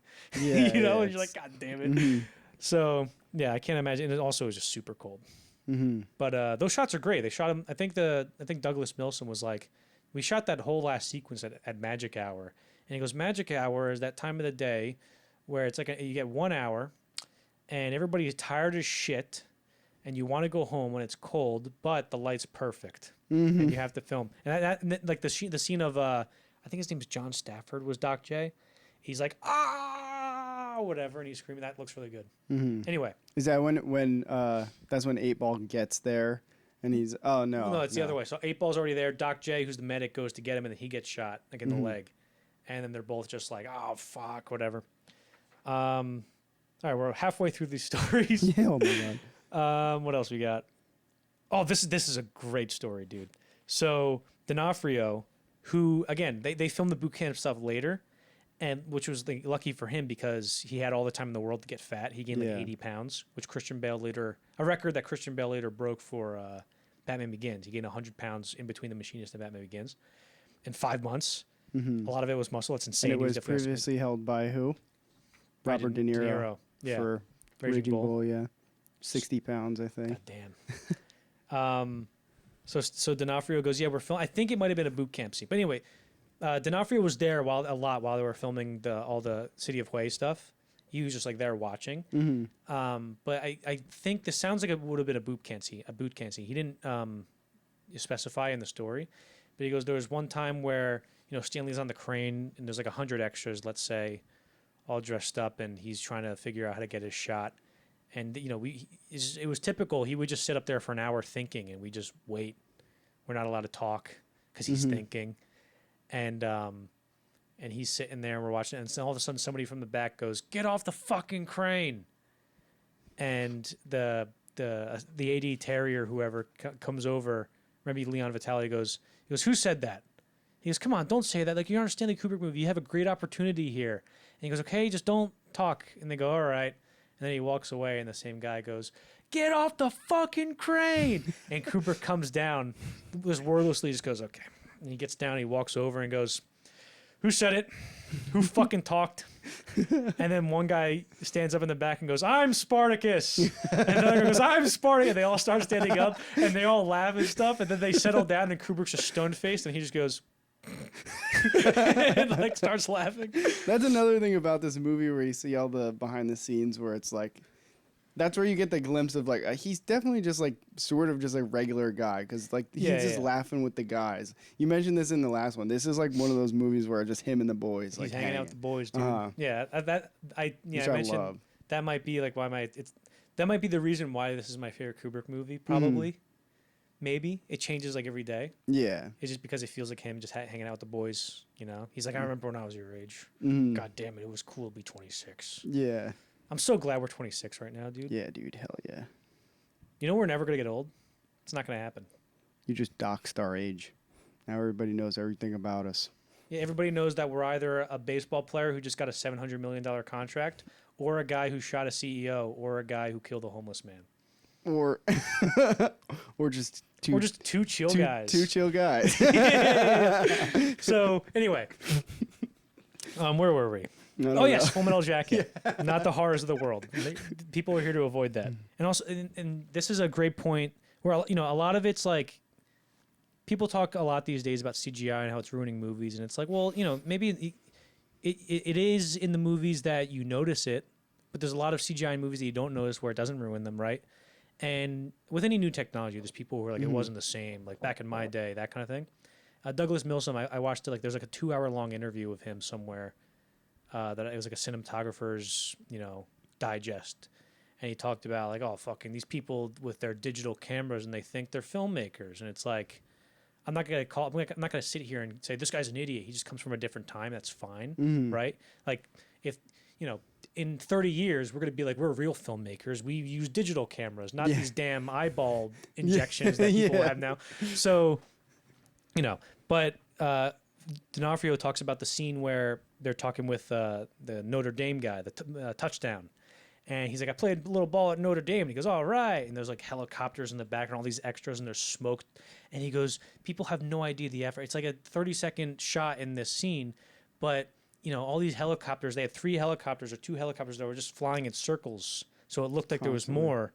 And, you know, they had all these extras. And then like 2 or 3 miles away, you had guys like popping smoke and like setting up smoke in the air and stuff. And there's all these moving parts. And there's, you know, the AD's going, Stanley, you got to get in the shot now. Get in the shot now. Stanley wants it now. Stanley wants it now. And he goes, and now that we're, you know, this is all being done with CGI, which is fine. Like CGI is fine. But now because of CGI, it doesn't allow for accidents, right? So you would be doing things like this in these old movies this way, in like, you know, in camera, and stuff that, you know, wasn't planned happens, and these happy accidents that make the scene better happen. Yeah. And he goes, now, you know, he goes, CGI, you know, this kind of filmmaking isn't gone, but it's going. And there's going to be a point where there's going to be no more accidents anymore, at least at this level or at this layer of the filmmaking, which I thought was a pretty great way to put an it. Example from that specific scene that you're talking about where like... Of like a happy accident? Yeah. Well, it's like, okay, so I made a crappy little short film with my sister called Chronologic. And there's the opening shot is, you know, she smashes a clock with a hammer, right? And the whole thing, it's like a time loop. It's like a 30-minute, or I mean, a minute and 30-second time loop, right? See, the movie's just so good, it completely shattered my perception of time. But she, you know, she hits the clock and then she gets caught in a time loop, right? So the whole thing was that she just, you know, she hits it and then it breaks and then, you know, the movie starts. But the first time we hit it, she smacked the shit out of it. Doesn't break. Just eats it, right? And we're like, is this plastic? And my dad's like, no, this can't be plastic. And we're like, holy shit, it's plastic. And he goes, all right, just hit it harder, I guess. So she hits this thing as hard as she can, and it explodes, dude. Shatters, it cuts her hand. Oh, no. But then, and we're like, all right, cool, we got it. And then I'm editing, and I go, holy shit, this is excellent. Because when she hit the clock, she hit like the I guess the nut or like the connection of where all the time hands connect, and it kind of like fucked them up. And all of a sudden, the minute hand or the second hand was going glitching in the same, like go forward a second and backward a second. Like time didn't know what to do. Yeah. And that worked perfect for but I would have never thought of that. Yeah, and if that's I did a cool. CGI thing, that never would have occurred to me. But that's an example of a happy accident that can make a movie much better, right? So that's probably what Vincent D'Onofrio was referring to. Yeah. I'm so glad I had a personal anecdote for that. I I'm know. so proud of myself. What else we got? What? Yes. Do you have something? Well, I want to, because you mentioned the crane. You know about the crane? Like How it's indefensible? What? The crane Oh, in karate is yeah. indefensible? Well, how we're no, I'm not gonna. Okay, the crane from this specific set. I don't know if he used it on other ones, but they mounted it on like a 60-seat bus, so they could easily move it around, which is so sick. I feel like those are the cool. He was. Where did you learn that? I can't. I think it was a YouTube video. I have to. We'll have to like put in a link to it. I can't remember exactly which one it was. It's probably in my history, but it was on it was literally a bus it was like a 60-seat bus. But I also know that they had the buses as like wardrobe. Like instead of getting into like a little trailer or whatever, they just cleared out all the seats of a bus and like hung clothes, and then you go in there and get changed. Yeah, that's cool. It's interesting though. I didn't know. I knew there was one thing in the boot camp thing where they had this little buggy. Like this little, almost like a go-kart looking thing, where it was too rumbly on the floor, so they just they took all the air out of the tires, so it kind of just didn't bounce, and it kind of just moved very slowly. But that's it. I didn't know that about the bus. That's pretty sick. And then the other thing, because we were talking about just Stanley Kubrick with the boys, I love the video, the Vivian's video of him instructing them on this is my rifle, this is my gun, this is for fighting, this is for fun. And he's like, you got to make sure you do the 3, because a lot of you guys are just touch and go right now. And everybody in the room starts laughing. He just goes like he just knows he got it. Well, it's sort of similar to the Spartacus story or the Crane story, where he starts off serious. You could tell in that clip where he goes, also, you're getting it wrong. It should be, this is my rifle, this is my gun. And they all laugh. And he goes, no, in time to the thing. This is my rifle, this is my gun. Because a lot of you are too touch and go. And they all laugh. And he goes, all right. Yeah. Because he realizes that he says touch and go or something. Yeah. There's 2 Adam Baldwin stories. Adam Baldwin seemed like, to me, when I gauge his personality, how he talks about it. Because he was 23 when he filmed the movie. He seems like the most... like one of our friends or something. Like he seems like a bro. And the way he tells his stories. And there's 2 that I brought up in the Kubrick podcast, but I want to bring them up here because they're funny and I love telling them. Where he was talking about how he goes, Stanley would just be on the set and he would throw you like these little gems where you're like, I'm going to tell people this forever. Yeah. And where he comes up to me one day and he goes, you ever hear is it My Way? And he goes, oh yeah, that song that the Sex Pistols did a thing on it or whatever. And he goes, yeah, I'm thinking about ending the movie on it. And he goes, oh, yeah, that would be great. And he goes, and then just walks away. And he's like, okay. And then there's another, but this is not a story that he told, but that's, about him, where they're doing a scene. I think it might have been like Talk the Talk, Do You Walk the Walk? Like that scene where him and Joker are like shitting on each other. And it might have been, I'm not sure. And Kubrick is on a crane or whatever by the camera, and they're doing just however many takes of Adam's lines. And finally, Adam just goes, "Oh my God, what does this guy want?" And then Kubrick, without a hesitation, just peeks out from behind the camera and goes, "How about some better acting?" And then goes back behind. I think it was that scene. Yeah, because also I feel like that could have played into the fact, because I think they said when he said that everyone went ooh, yeah, and then in the scene they all go ooh, yeah, right. Like that's We'll talk about that scene later. I think that scene is so weird. It's one of the more strange scenes in the movie. I feel like. I'm not saying this movie's bad. It's great. We're doing the whole episode on it. But yeah. That scene is really... We're on hour 2.5 of... Yeah. Okay. Enter Lee Ermey.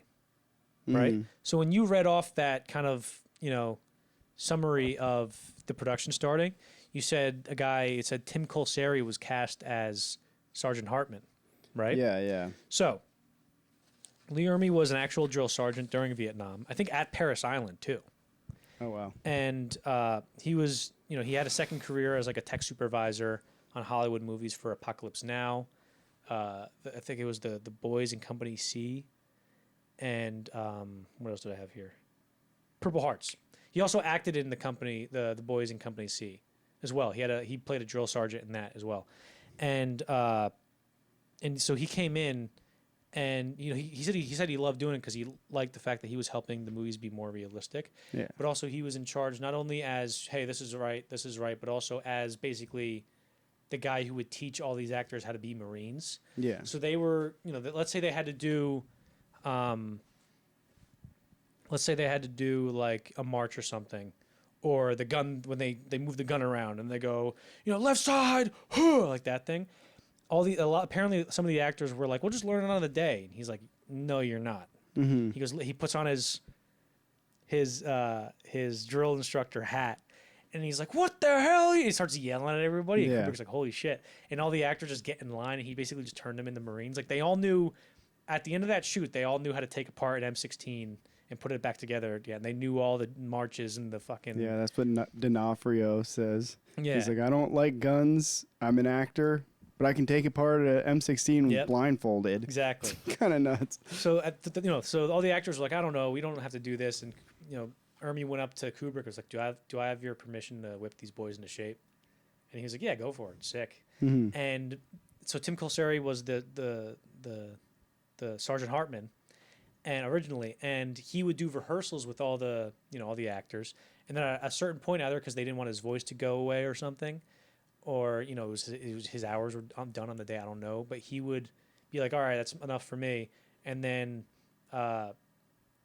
Lee Ermey would go up and finish rehearsing with them, and he'd be like, what is your major malfunction, you idiot?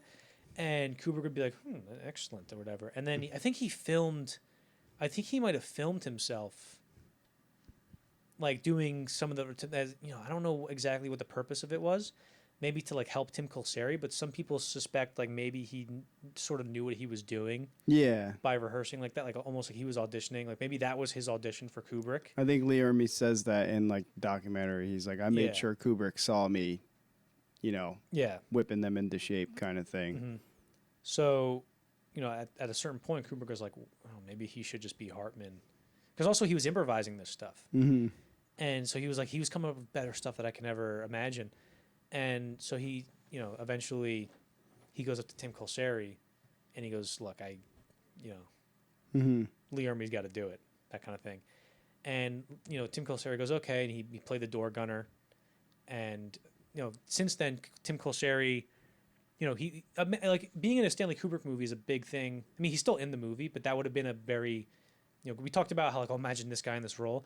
I imagined he would have been great in the role, right? Yeah, yeah. It's not like he would have done bad, but he's done like a one-man show since then about like how it felt, where he was like, you're taking this role away from me. It's like him on a stage and him just going through, Yeah, yeah. And but also the one sort of, I don't know if it's the right word, like, but vindication or whatever, or thing that he got from it is that Stanley gave him a title card at the end of the movie, where like it goes through all the names, and he got his own Tim Colseri in the credits. Mm-hmm. But but Sergeant Hartman was played by Ermey.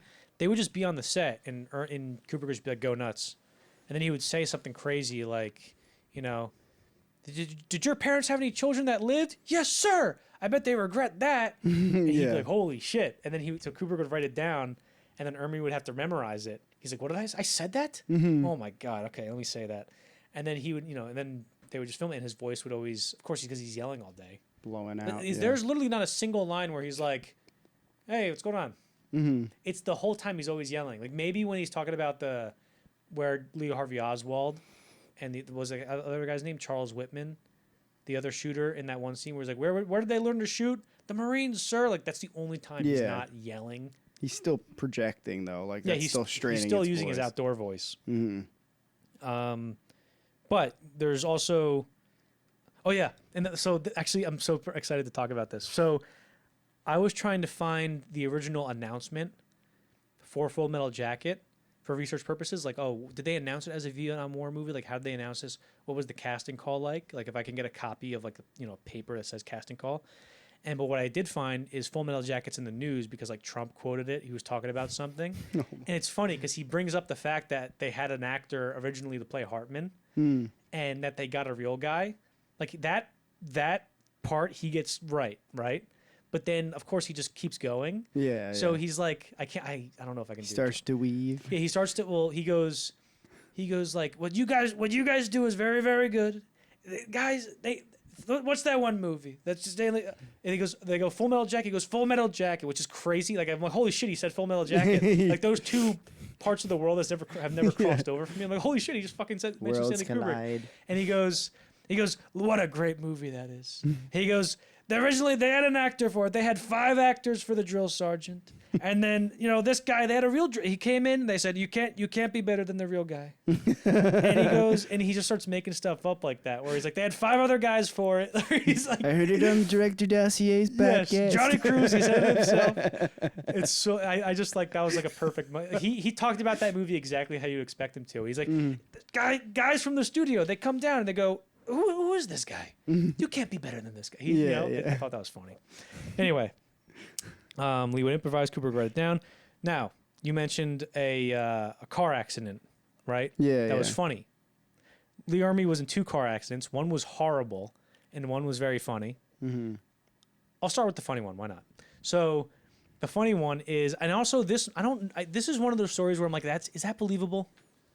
Like, I don't know if this is an exaggeration or if it's. And we also talked about in the Eyes Wide Shut podcast that Lee Ermey may have lied about stuff sometimes. Not like, I'm sure he's a great guy. I'm not lying about his service or anything like that. Not like a huge, not a big things, but maybe little things where he talked about how Kubrick called him like weeks before he died and said, Eyes Wide Shut's a huge piece of shit. I don't know what I'm going to do. I suck at movies. Which might have been true because he might have just been like down in the dumps and he was like, let me just call this guy and just vent about like. It's hard to believe. That's harder to believe because like we know how he is with the people that he works with. He just would kind of like forget about them after they're done working. Yeah, together. he wouldn't really talk with them that much afterwards. Yeah, like Malcolm McDowell talks about that. He was like, I thought we were gonna be friends forever, and then he just never talked to me again.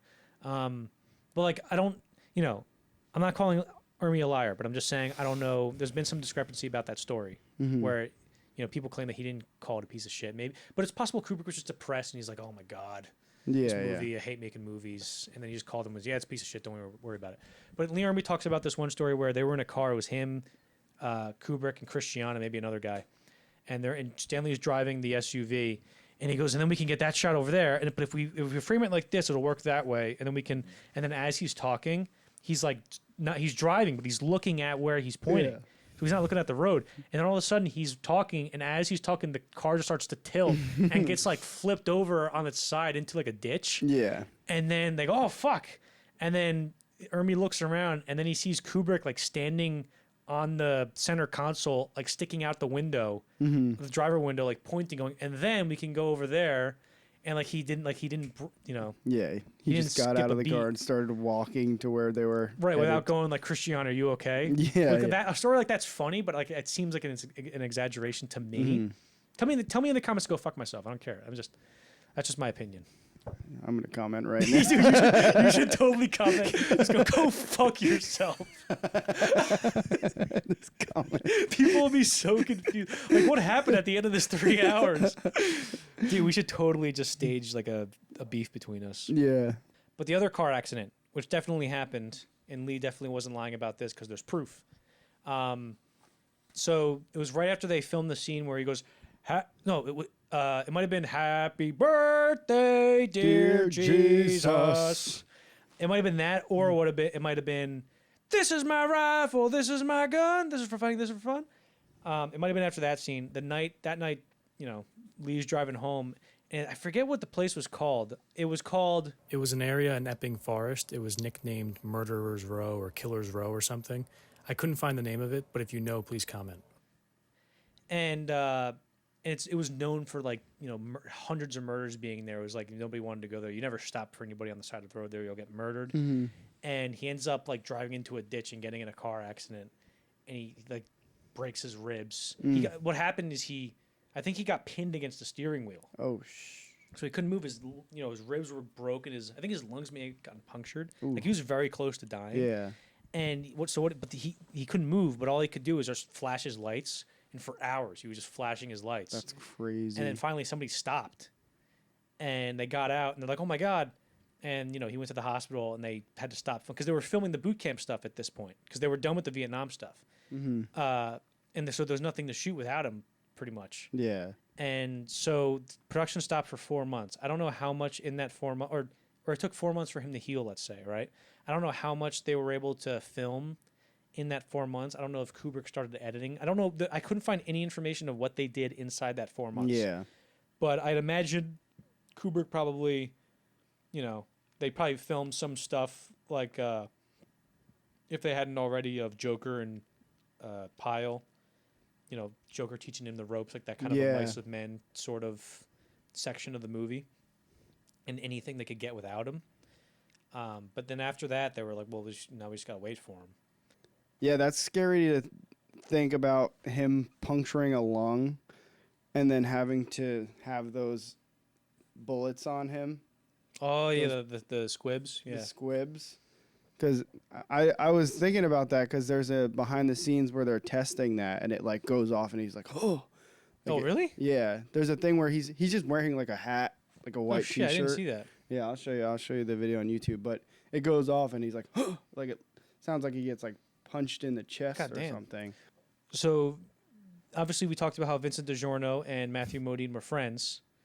But like everybody on the set, there was one point where they just, they had to get in a fight because the tension was too high. Yeah. So there was a scene where, Matthew's talking with all the other guys, and Kubrick goes, "Matt, stop joking around. Let's do this scene." He goes, "I'm not joking around." He goes, "Okay, let's do the scene." And then D'Onofrio goes, "No, you are joking around, man. You got to stop joking around. This is serious. We're here for work," like that kind of thing. And he's like, "You want to go, motherfucker?" Like that kind of thing. Like they almost like got in a fight. Yeah. And then, after that, they kind of just like didn't talk to each other. And, Modine's like, obviously he's still my friend. He goes, like, I'm trying to figure out like why that happened. And maybe it was because he knew he had to go to a certain place with Pyle. Yeah. Where he had to shut everybody else in the production away from him so he can get there. Yeah. So maybe he was, sort of like doing something like that, which was interesting. Sort of like method acting. Right. Where it's like if we're doing a scene, like, a good example is in high school, they had the Grim Reaper program, which is where, they talk about, it's like the consequences of drunk driving for kids in high school. And, they have these kids that volunteer where, actually you explain it because you did it. Yeah. You basically volunteer to act as though you had been killed in a car accident. So you're still walking around the school, but you're not allowed to talk to anyone. You have to sit alone at lunch. And for high schoolers like this guy, it's a little harder to grasp the seriousness of the situation. Yeah. Because I'm sitting there at lunch. I'm supposed to look like sad and depressed, and like nobody's allowed to talk to me. And this guy's just like throwing shit at me. like making faces. And I'm like, like you're trying to like help kids. I'm just being like, blah. Yeah. Mm-hmm. But yeah, so Vincent D'Onofrio is probably doing a similar thing to that, where he was shutting himself away from people to making a serious point about something, right? But then Matthew Modine talked about a lot how like everybody complained about the movie going on and on and on. But the worst thing, he goes, Stanley took forever, but he was incredibly impatient if you were making him take forever, right? So it's like the production would go on forever. But if let's say if somebody didn't know their lines, which he hated, he'd be like, and you'd feel terrible. Yeah. So Modine talks about one day they're shooting something and something happens where, it was this is my rifle. There are many like it, but this one is mine. Kubrick goes like, wait a minute, we can shoot that scene really quick. Want to do that? And he's like, yeah. He goes, do you know the lines? Do you know the scene? He goes, yeah, sure. So he has like an hour to learn the lines, and they start. This is my rifle. There are many who like it. And then he goes, cut. And Kubrick goes, what's going on, buddy? He goes, nothing. I'm fine. He goes, do you not know the lines? And he goes, no, I don't know the lines. And he goes, well, what do we do? And he goes, I don't know. I guess I have to go learn the lines. And he goes, I guess you do. And he goes, okay. And he walks out and like takes like a couple hours to learn the lines and comes back and he goes, that was the worst feeling ever because the whole shoot I was good, and I was always complaining about the taking too long, and then now it was my fault. Yeah, exactly. Yeah. And Kubrick did that perfectly. He was like, well, what should we do? Mm-hmm. So anyway, I thought that was a good story. Yeah, it's just making him feel like crap. Yeah. There's another. We got 3 more left. So and then maybe 4.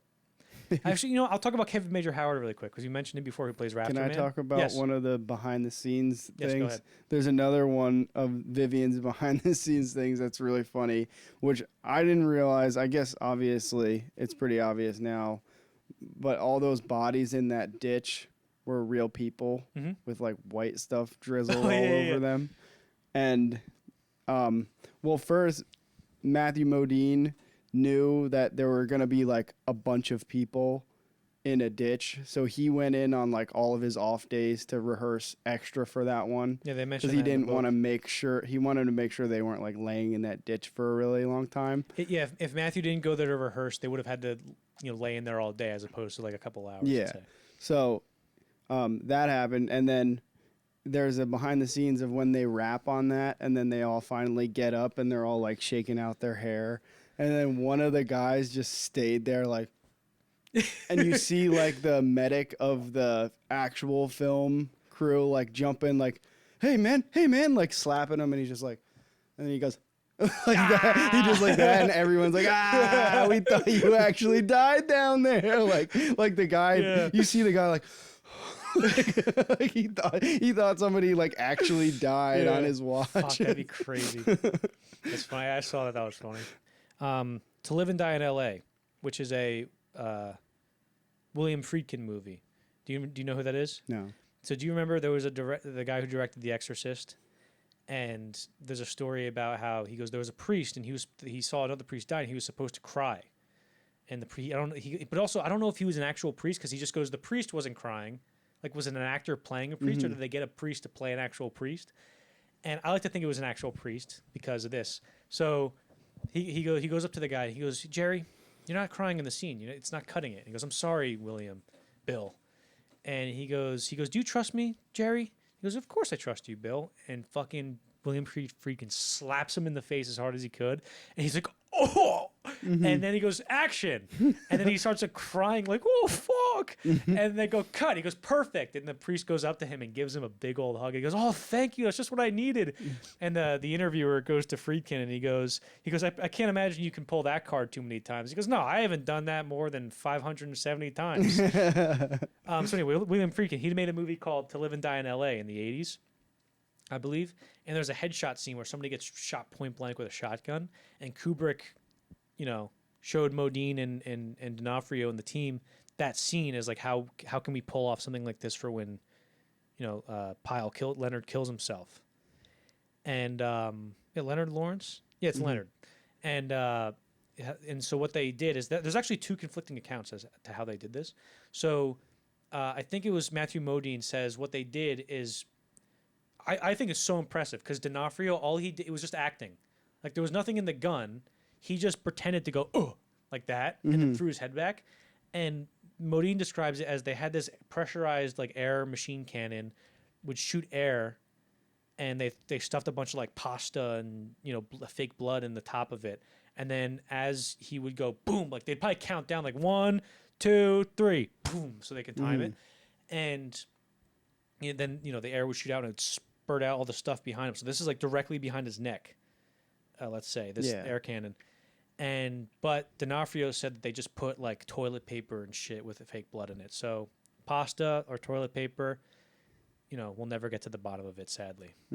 They shot at Pinewood, which is the sniper sequence, when they kill the sniper. And I forget exactly what elicited the conversation, but Matthew Modine goes, well, Stanley, shouldn't we do this before we film this scene because this might take a while? And he goes, what do you mean it's going to take a while? And he goes, well, it says 3 days on the call sheet or whatever, but, this might go a couple weeks because, And he goes, no, what's so hard about it? You guys walk in, you kill the girl, and you get out. Don't even worry about it. He goes, okay, Stanley. And then, of course, they're there for weeks after that. And they talk about how they're on that set, and, everything's always burning. Yeah. And also, I didn't mention when they were talking about like they had the ice in their mouth. They're at the wall and they had the heater, and then like they all started to lose their voices because they're breathing in all this hot air. Yeah, that's And shit, and they're breathing in all these. The whole time they're breathing in like smoke and fumes because everything was constantly burning. Yeah, that whole scene, that feels like they enter into a different world or something, with the burning building and everything. Definitely. And we'll talk about that and when we get to like our overall thoughts type thing. Yeah, that all that stuff is impressive. But when they get into the set of the inside that building where the snipers, that wasn't at Becton. That was a soundstage, and that was at Pinewood. And again, they had shit constantly burning. And they had to like get in there, film the scene, and just run out because they were all like just coughing and felt nauseous the whole time because there's shit burning. Literally. And so they go in there and they're taking the scene's taking forever, and then they shoot the girl. Every time Stanley had like a Vietnamese person or somebody playing a Vietnamese person in the movie, they would never need to be there that long. Like for this girl, the sniper, she was there for like a day, let's say, and they filmed the shot. And the squibs go off, and she does fucking. I'm pretty sure they did one take of her getting shot. She's so good in the movie. She only has one credit. There's nothing you could find about her, and she did excellent. And so then a few days later, after they're done, Cooper goes, "Hey Matt, you want to go see the shot of her?" And he goes, "Okay, sure, I'll go see it." And they go, "Well, should we bring?" I think her name was Ngoc Lee. Let me make sure. I just want to make sure that's correct. So it was Ngoc Lee. It's Ngocle. L-E is its own word. So she goes, yeah, invite her to go see it. And then she sees it and just starts breaking down crying and runs out of the room. And he goes, that was like one of the only times I've ever seen Stanley make a mistake so clearly. Like showing her that? Yeah, like he probably shouldn't have showed her that. It's sort of similar to like when Steven Spielberg showed all the World War II vets the opening scene of Saving Private Ryan. Yeah. Like thinking they'd be like, wow, excellent. Instead, they were all just like, oh, fuck. Yeah, that's fucking terrible. Yeah. I don't know if that's, I don't know how much of that. Well, how old was that girl actually? She had to be in her teens, dude. Yeah. I can't imagine, because the whole point is that she's a child. She's supposed to be like 12 or something in the movie. Yeah. Again, like I can't find, if you look at her IMDb, like maybe there's more if you go on like the page 60 of Google. Yeah, there's another Ngoc Lee who's an actress, but it's not the same person. But yeah, we don't know. Comment below if you have any information on. Yeah, if she's like your aunt or something, let us know. Yeah, that would be pretty wild. So yeah, I think that's pretty much it. I wonder why she. Like, do you think?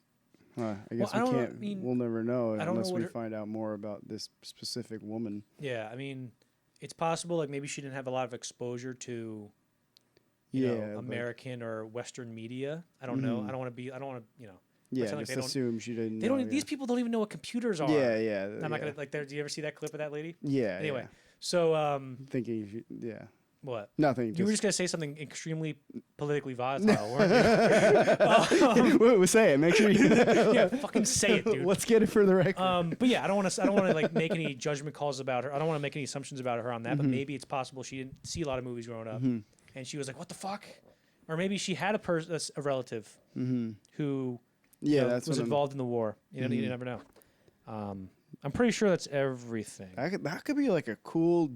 Like, there's very little information on this specific person. That's a cool, deep, like, iceberg type of thing, like, to just figure out who she is now, where she is now. Like a good, like, YouTube mystery channel. Yeah. There's, but also, there's a similar thing where, like, apparently with these, like, especially with, all the Vietnamese people, Kubrick was very... Like he would push a lot of like the actors on the set or whatever, but for the people playing these, like the Vietnamese people, he was just like very like, yes, is everything okay? The other lady who played, I think her name was Leanne Huang or Hong. She played the second prostitute with the sunglasses, and Matthew Modine says in the book that like we mentioned before how they were filming that scene like, hey little schoolgirl, like that scene. They were there for days and like she barely talked. Which is like how much of that is just, she's nervous. She's never been on a movie set before. Yeah. I don't know. I just thought that was interesting. I thought they were great though. Like that one guy, the pimp. Yeah. He's like $5. You give me that guy. He was excellent in that scene. Yeah, he's awesome. What does he say about Mboku or whatever. Yeah, he was saying that 8 Ball's Yeah. too boku. Yeah, Tupac. Does he say South Brother or Soul Brother? What does he say? Soul Brother. Soul Yeah, Brother? yeah. No, Soul no boom boom Brother? with Soul Brother. Yeah. The editing of Full Metal Jacket. On August 8th, 1986, filming on Full Metal Jacket finally wrapped. However, editing proved just as tedious as filming. Kubrick and editor Martin Hunter would spend 10 months putting together the final cut of the movie. So Kubrick's editing setup, I saw something that I don't know if he was like a pioneer in this, but what he would do is he would have, let's say an editor, usually has like two screens, where it's like you have the timeline screen that you're putting together, and then you have like the screen where you're looking at the footage that you're like, you're vying to see if you should put into the timeline. Kubrick had like 6 monitors, and then he would watch all the takes simultaneously or something like that, and then be like, all right, try that one, put it into there. Also, he had the editing set up in his garage. Emilio talks about how he was always in there like fixing the editing machine or whatever. And the editor Martin Hunter was talking about they spent 10 months editing, and they go, what was like the thing that Kubrick did editing that was different?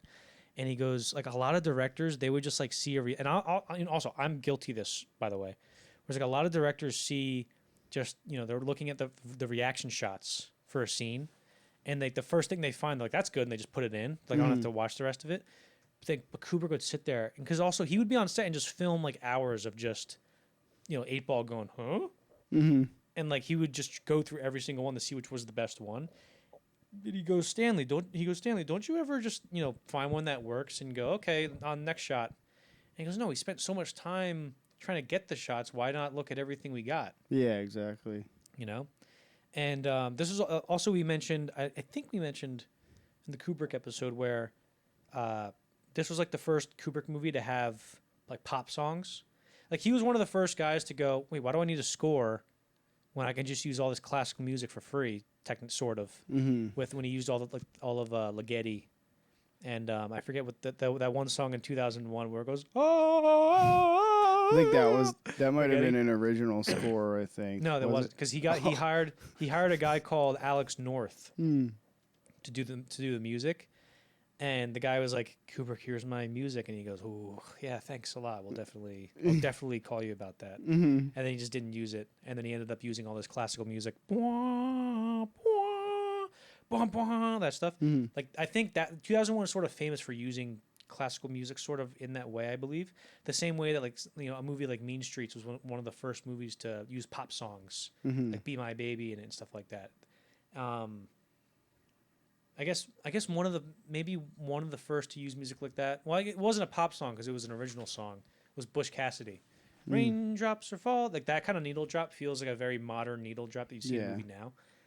Anyway, so Kubrick kind of pioneered the classical music stuff, and then so now he's doing pop songs, which is the only movie he's really he did it.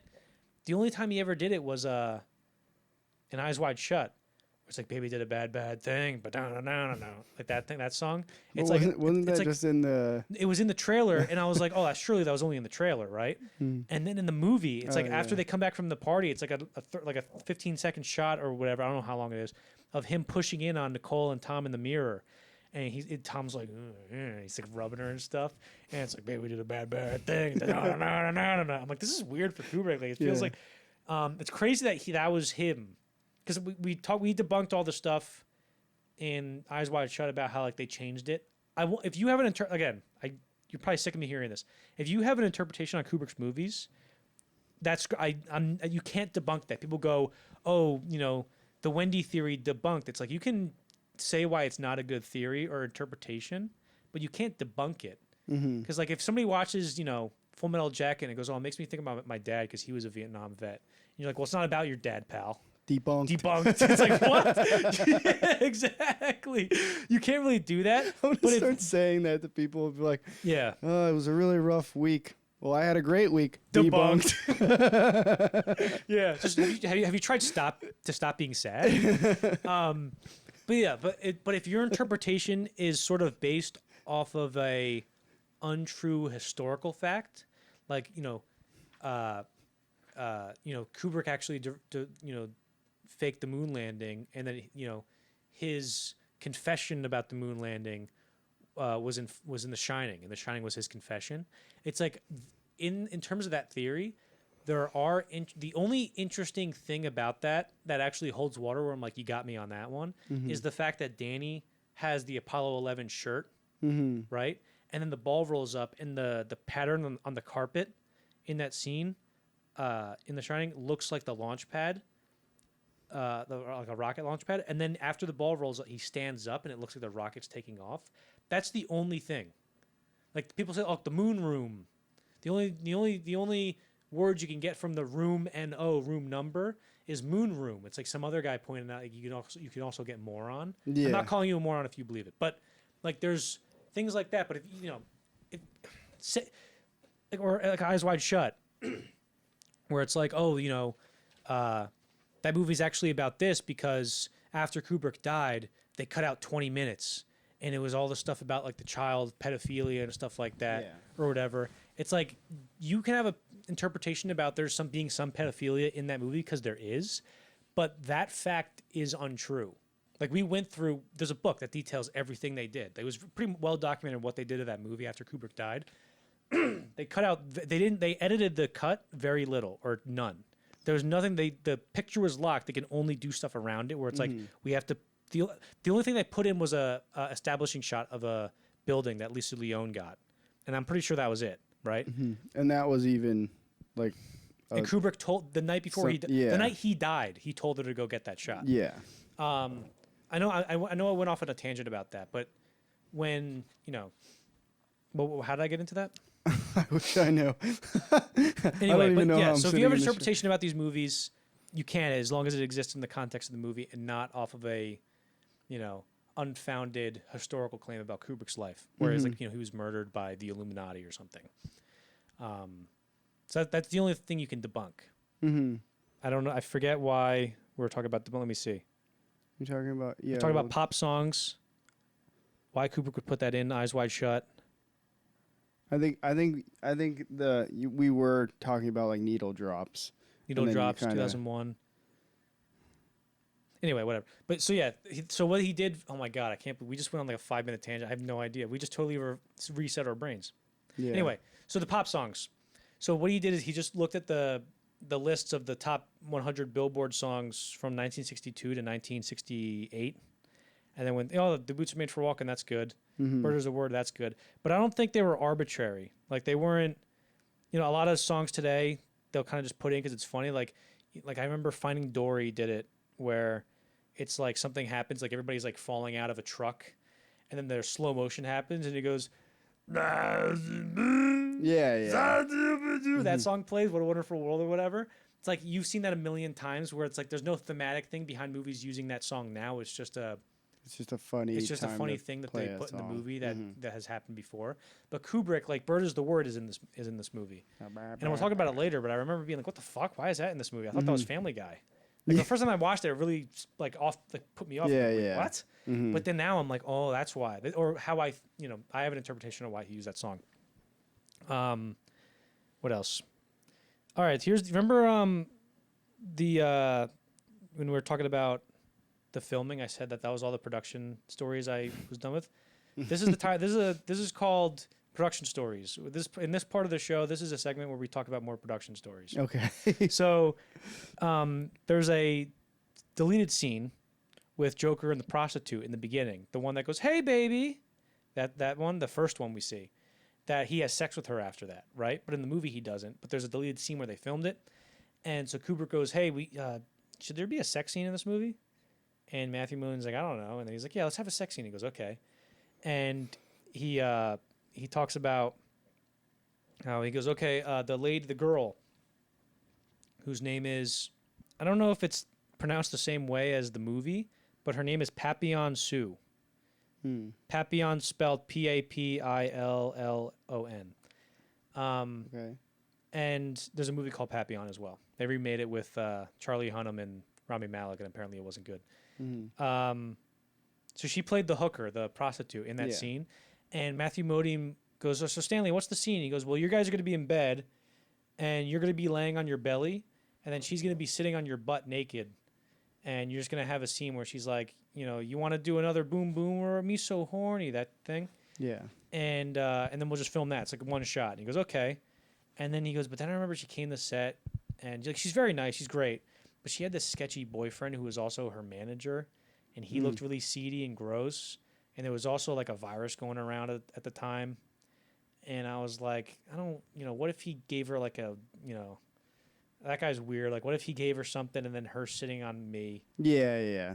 So he's like, I want to put like a towel and like on, over her vagina, basically, over my butt. So when she sits on it, like there's no skin to skin contact. Yeah. Did I talk about the original ending? No. Okay, so here I forgot to mention part of the original ending that they filmed and then cut out later. Danny brought it up a couple times earlier in the podcast, and I forgot to bring it up here. But in that ending, Animal Mother, played by Adam Baldwin, after they kill the sniper, cuts off her head and goes, what Joker did is nothing, man. I'm hard. Joker's not hard. In an attempt to kind of establish his dominance over the rest of the platoon. Yes, when he gets killed. Oh, yeah, you did. Yeah, that original ending, I think, I forget where I heard it, but somebody was like, Stanley wanted the final shot, that freeze frame of Joker as a kid, like kind of like pretending to get shot. He wanted that to look like a certain photo. It might have been by a photographer named Eddie Adams, who isn't, the protagonist in Boogie Nights. Yeah.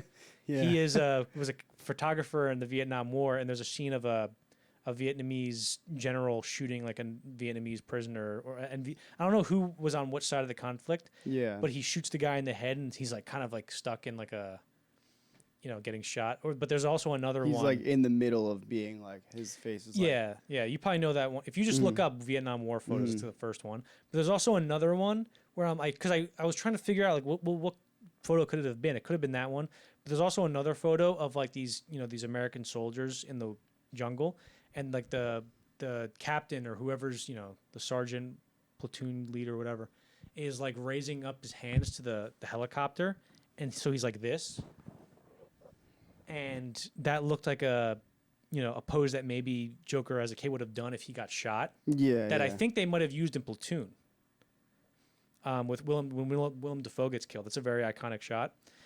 So yeah, but I don't know. I think it I don't know exactly. If you know which photo I'm referring to, please let me know. I know he based, in the documentary, they said that he would look at a lot of photos from this World War II photographer whose name is Robert Capa. Yes. And he stormed the beaches on Normandy. He was like the only photographer there. And I feel like it's worth mentioning him because he passed away in his 40s when he was in another war zone and he accidentally stepped on a landmine. Oh shit. So this guy is just like a total badass, but I feel like it's just worth mentioning. Yeah, I mean, if that's an inspiration, if his photos were an inspiration, that makes sense because Kubrick did do that a lot, where he would he would cut out. I forget what other movie we talked about this, but he would just cut out stuff from like art books and be like, we're gonna put that in the movie. Yeah. So that's definitely tracks the Robert Capa stuff. And I know that his there's a lot of shots, especially the one where the touchdown. I played a ball at Notre Dame. All right, that guy. I have to say that whole. I know. I have to say that Seems whole. like you do. Yeah, thing every time. After when he gets shot, after there's like an airstrike or some mines or whatever, he gets killed, and then what's his name? Crazy Earl is like, all right, people, let's go, let's get it done. And then there's that giant, long, sort of like semi-Steadicam, semi-handheld tracking shot of all the soldiers moving, and it looks like it's like a newsreel type thing. He definitely looked at a lot of the footage that was shown on TV. Yeah. As inspiration for his compositions and stuff, which is very interesting. You mentioned Vivian Kubrick having, a lot about her documentary that she made that maybe one day we'll see in its entirety one day. Hopefully. But he had her do the music. But if you look at the credits, there's no Vivian Kubrick music by. It's music by Abigail Mead. Mead, yeah. And do you know why she was Abigail Mead? The Mead part is something about where they used to live, right? Yes, excellent. So they used to live at Abbott's Mead. So even Mead, Abigail was sort of the same. So Abbott's Mead is where they lived before Chidwickbury in England, and they moved from Abbott's Mead to Chidwickbury. Emilio talks about it in great detail in his book Stanley Kubrick and Me, which is a great book. Somewhere from 79 to 80, while either during pre-production or during The Shining or after. During The Shining, they did it. The release of Full Metal Jacket. In the U.S., Full Metal Jacket opened in limited release on June 26, 1987, grossing $2.2 million in 215 theaters. More theaters were added every week until it entered wide release on July 10, 1987. It grossed $46 million in the U.S. and $120 million worldwide off a $17 million budget. It received a B+ on CinemaScore and was nominated for Best Adapted Screenplay at the Oscars. So a B+ CinemaScore is okay for a regular movie that would come out today, but for a Kubrick movie, it's very good because other movies that he did, like Eyes Wide Shut, got a D-, which isn't very good, believe it or not.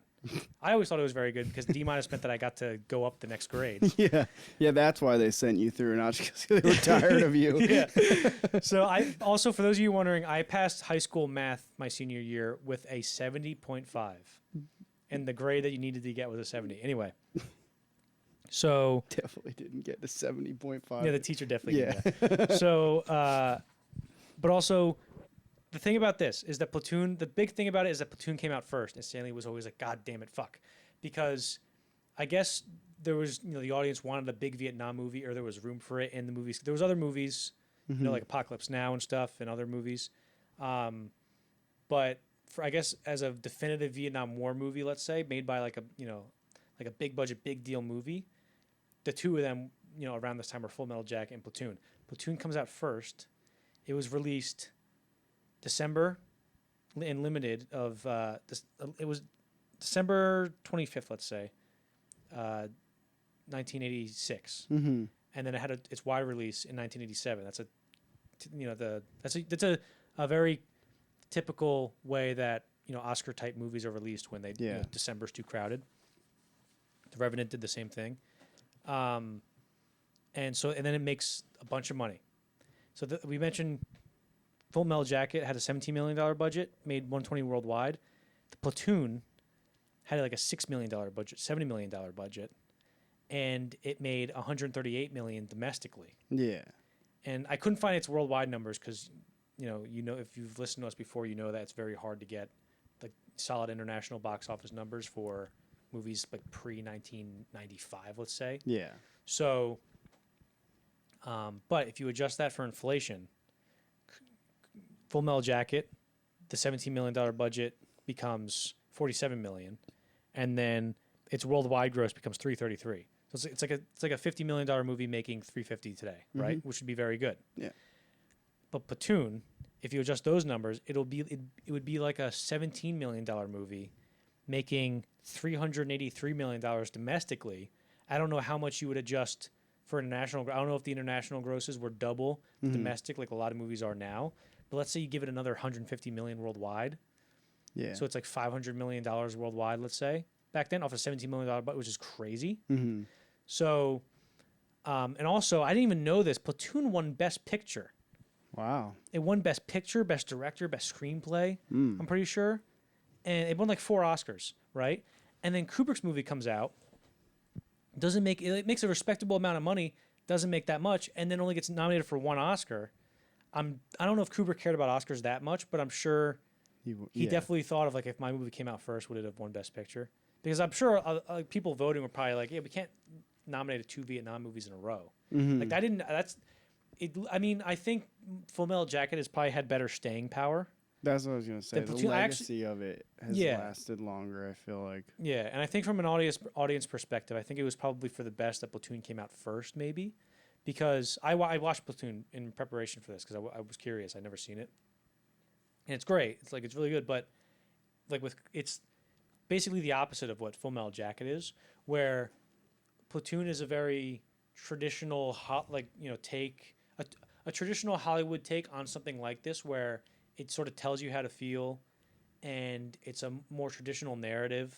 Does it glorify it more in a sense? No, I'm not saying this in like a bad way that that it's a more traditional thing or that it tells you what to think, where it doesn't it shows its cards much more than Full Metal Jacket does. Where Full Metal Jacket, people say it's an anti-war movie. I don't think it is. I think it's just here's war, figure it out. Yeah. Whereas, Platoon is more like, look at this. This is crazy, right?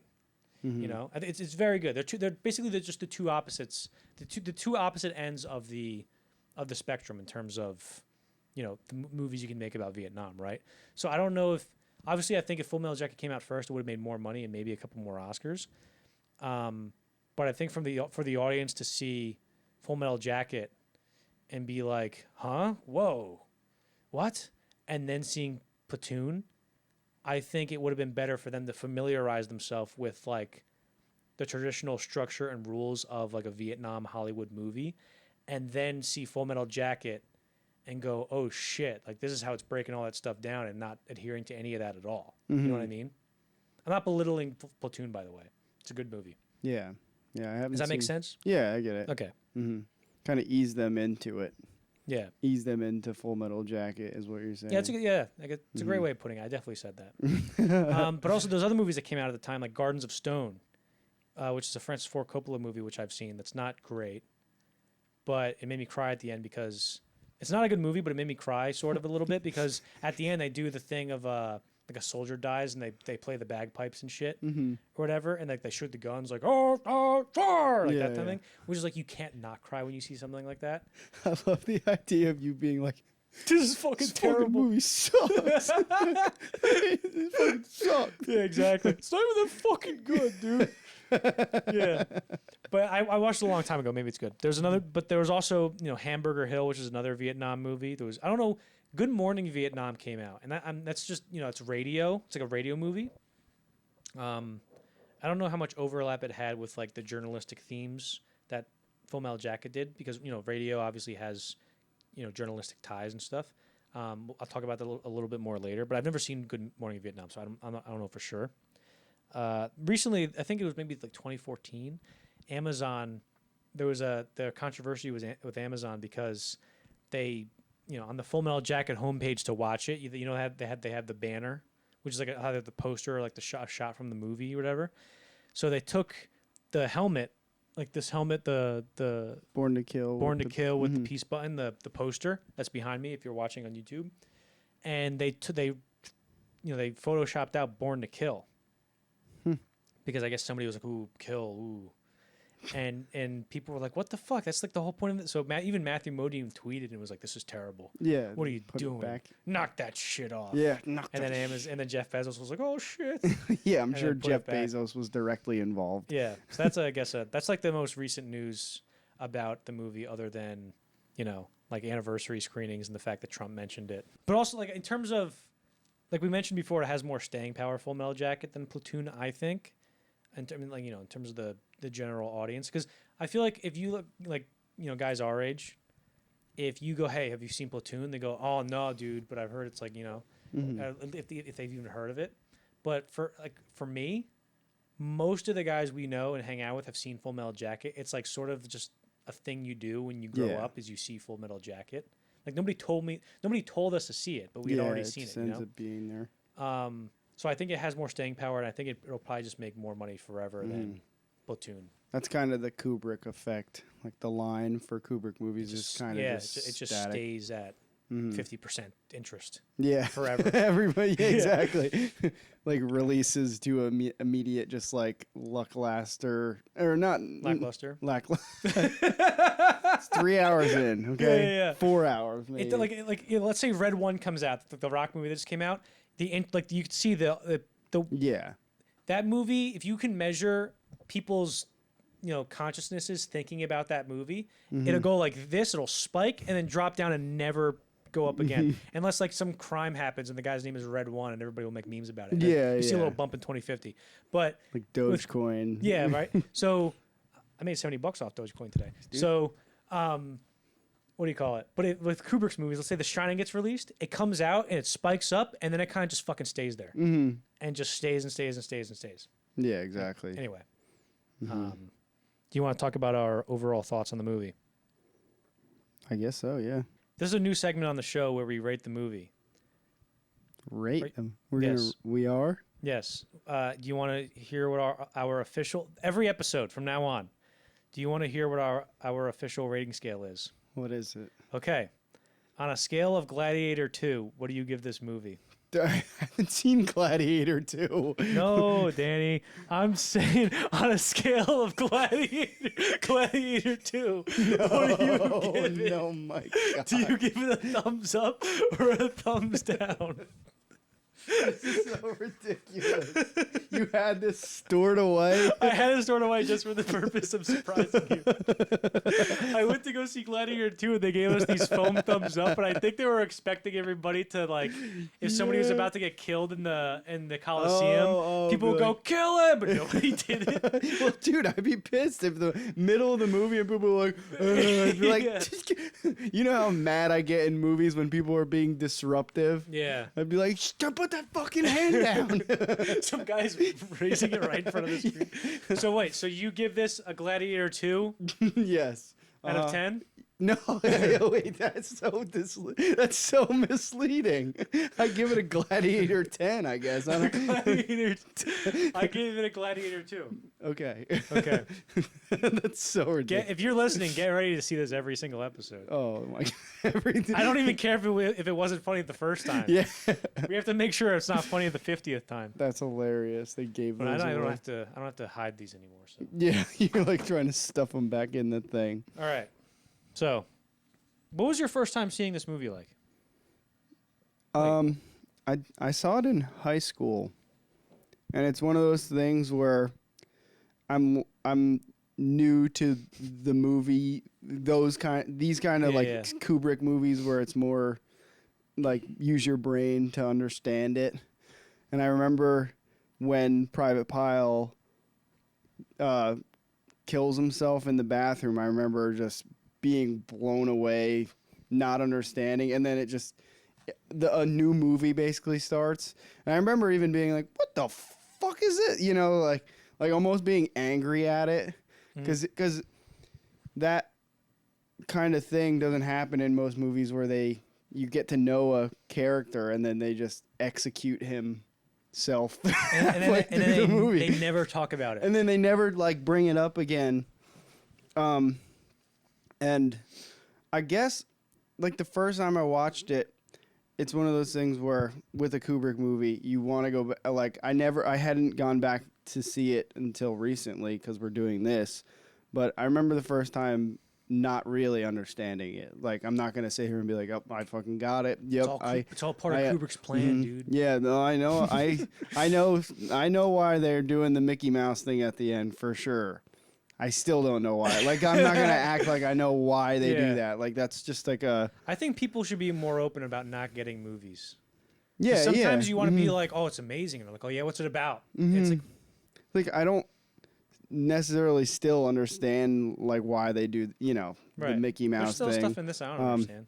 But I do believe that it is the best war movie ever made. I'm not reading that off the back of the Blu-ray disc. Right now. Can you imagine? Yeah, I'm like, hey, this is incredibly insightful. And you're just going, yeah, I mean, it's a superb ensemble that falls in Stanley Kubrick's brilliant saga. That's funny as fuck. In terms of, I do think that this movie, in terms of the quotes that you come away, it's probably the best. One of the best. What's your favorite one? Anything that like I don't know why this one just so funny when he's like, "You look like the kind of guy who'd fuck a guy in the ass and not even be nice enough to give him a reach around." Yeah, like, I'm giving the goddamn courtesy. Apparently, the people who were in charge of coming up with like translating, like dubbing the movie or subtitling the movie for other cultures, were so confused. Of like, how do you even? Yeah, what do you even describe say? it? Like people, nobody... they asked a Japanese guy, like, "Hey, how would you say this?" And he goes, "Say what? What the fuck does this mean?" Nobody's ever said this in my. I don't even think there's a word for that. Yeah, like reach around and stuff. Yeah. And then hold on, it just slipped out of my mind. Oh, this one is stuck in my mind too. When the general comes up to Joker and is asking him about like why his helmet says "Born to Kill," and then he has a peace sign, and then he basically gets into the part where he's like, "All I'm asking you to do is follow my word as if I'm Jesus Christ." Like he's saying that like all I'm asking you to do is act as though I'm Jesus Christ. Like it's such a. What does he say? He goes, all I've asked of my men is to follow my war like it was the word of God. Yeah, it's like he's acting like it's all I'm asking you to do is take out the garbage, but it's more like, I don't know why that one stuck in my mind.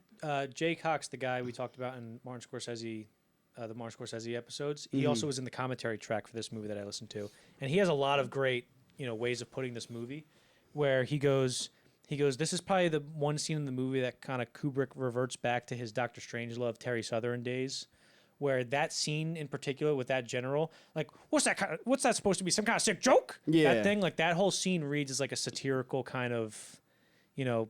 Strangelove like type thing. And he goes, it's good, but it might be Stanley showing his cards too much, right? Because when I think about, like, again, like with the Kubrick movie, there, in a traditional movie, fucking like a movie that comes out. I remember seeing I Feel Pretty with that Amy Schumer movie with my sisters. And at the end, she's like, hey, camera, this is what the movie's about. And just believe in yourself. And I'm like, okay, right? I'm not that I'm comparing that. Like, not that movie has to be a Stanley Kubrick movie. I'm just saying, if you like the movie, that's fine. I'm talking in circles now. Anyway, but Kubrick never fucking does that. Where he never tells you what the movie's about. And I'm pretty much the only instance, at least in his, like, post 1960, like post Spartacus, let's say, where he cues you into what the movie is about thematically. Yeah, is that scene where he goes, "The duality of man, the Jungian thing, sir," and I'm like, "Holy shit, he fucking said it." Yeah, he's like, just like kind of saying the right. Like that's the only time I've seen him cue an audience into the thematics of the movie that much. Because like in The Shining, they never talk about it. They never talk about anything in The Shining. Everybody's just like, I don't know what's going on. Eyes Wide Shut. Like I guess it's sort of maybe some stuff in Eyes Wide Shut. About like I don't know. I've never seen him do that before. But also I like the wording of that scene where there's sort of, I guess, double entendre, where it's like there's like double meaning to the words, where he goes, "The duality of man, the Jungian thing, sir," and the general just goes, "Whose side are you on, son?" Which is saying, well, what side of the conflict are you on? But also saying like the duality of man, good and evil, peace and war, born to kill, which side are you on, kind of thing. And even the statement of him saying, all I'm asking you to do is, all I ask of my men is that they follow my word as of God. Yeah. That's like kind of asking a lot for people who believe in God. Yeah. It's like, you want me to treat you like one of the most important things in my life. Yeah. So. I guess Colonel he is in that. Colonel General. Yeah, I was watching it yesterday again, and I'm just because I've seen this movie like 10 times now, probably. And I've never noticed how good he was. I'm like, that guy. I've never even thought about how good that guy is. When I watched it the first time, rewatching it, I watched it twice for this. The first time I noticed the soldier when he's like, "Oh, Stars and Stripes," the guy right in that scene, right before the colonel comes over, they're talking to the one guy about like how many people were killed, and Rafterman's taking photos with him, and he goes, "Yeah, we killed 40 people." Yeah, he smiles every time the camera clicks. I'm like, that's a great little thing. There's another little detail right before that when they're looking at the bodies in the ditch. The cameraman pans up to Joker and is taking pictures of his reaction of. Oh, really? Him looking. Rafterman is, or is it a camera woman? Rafterman. Okay. Rafterman is the cameraman who's like his friend who goes with him. I fucking blew her away. Yeah. He is taking pictures of his reaction to the bodies. Interesting. Yeah. I don't know why that's like one of the things that stuck out to me. I'm like, oh, it's like smart to have him reacting to like capturing that moment instead of capturing the bodies because the bodies are going to be there. Yeah. You can get that, it's a smart like a real life photographer would hopefully do that. Yeah, it's an opportunity that a real life photographer would get, and also Kubrick was a photographer for the first part of his career. Yeah. So. Yeah. Oh yeah, that's how he kind of like got famous. He took that one photo of the when FDR. Yeah. That was the first. Like I think that was capturing someone's reaction. Yeah, that might have been the first photo he sold. Was that after FDR died? There was like a newspaper vendor going, "Oh fuck!" Next to the paper that says FDR's dead. All right, so we're gonna go through right now, sort of like something we did similarly to the Shining section on our Stanley Kubrick episode, the full filmography episode. We're just gonna list off from all the theories of Full Metal Jacket. There's not as much as something like Eyes Wide Shut or The Shining, but there is still some for Full Metal Jacket, and these are like sort of like fan theories. that are just like fun to pick apart and stuff and see, you know, do I believe them? Do I not? Are they good or not? This is cool. I didn't know we were going to do this. This is cool. All right. You want me to read? Yeah. All right. Theory number 1, sex and violence as one. So one of the common things we talked about a lot with Kubrick is, you know, the relationship between sex and violence, right?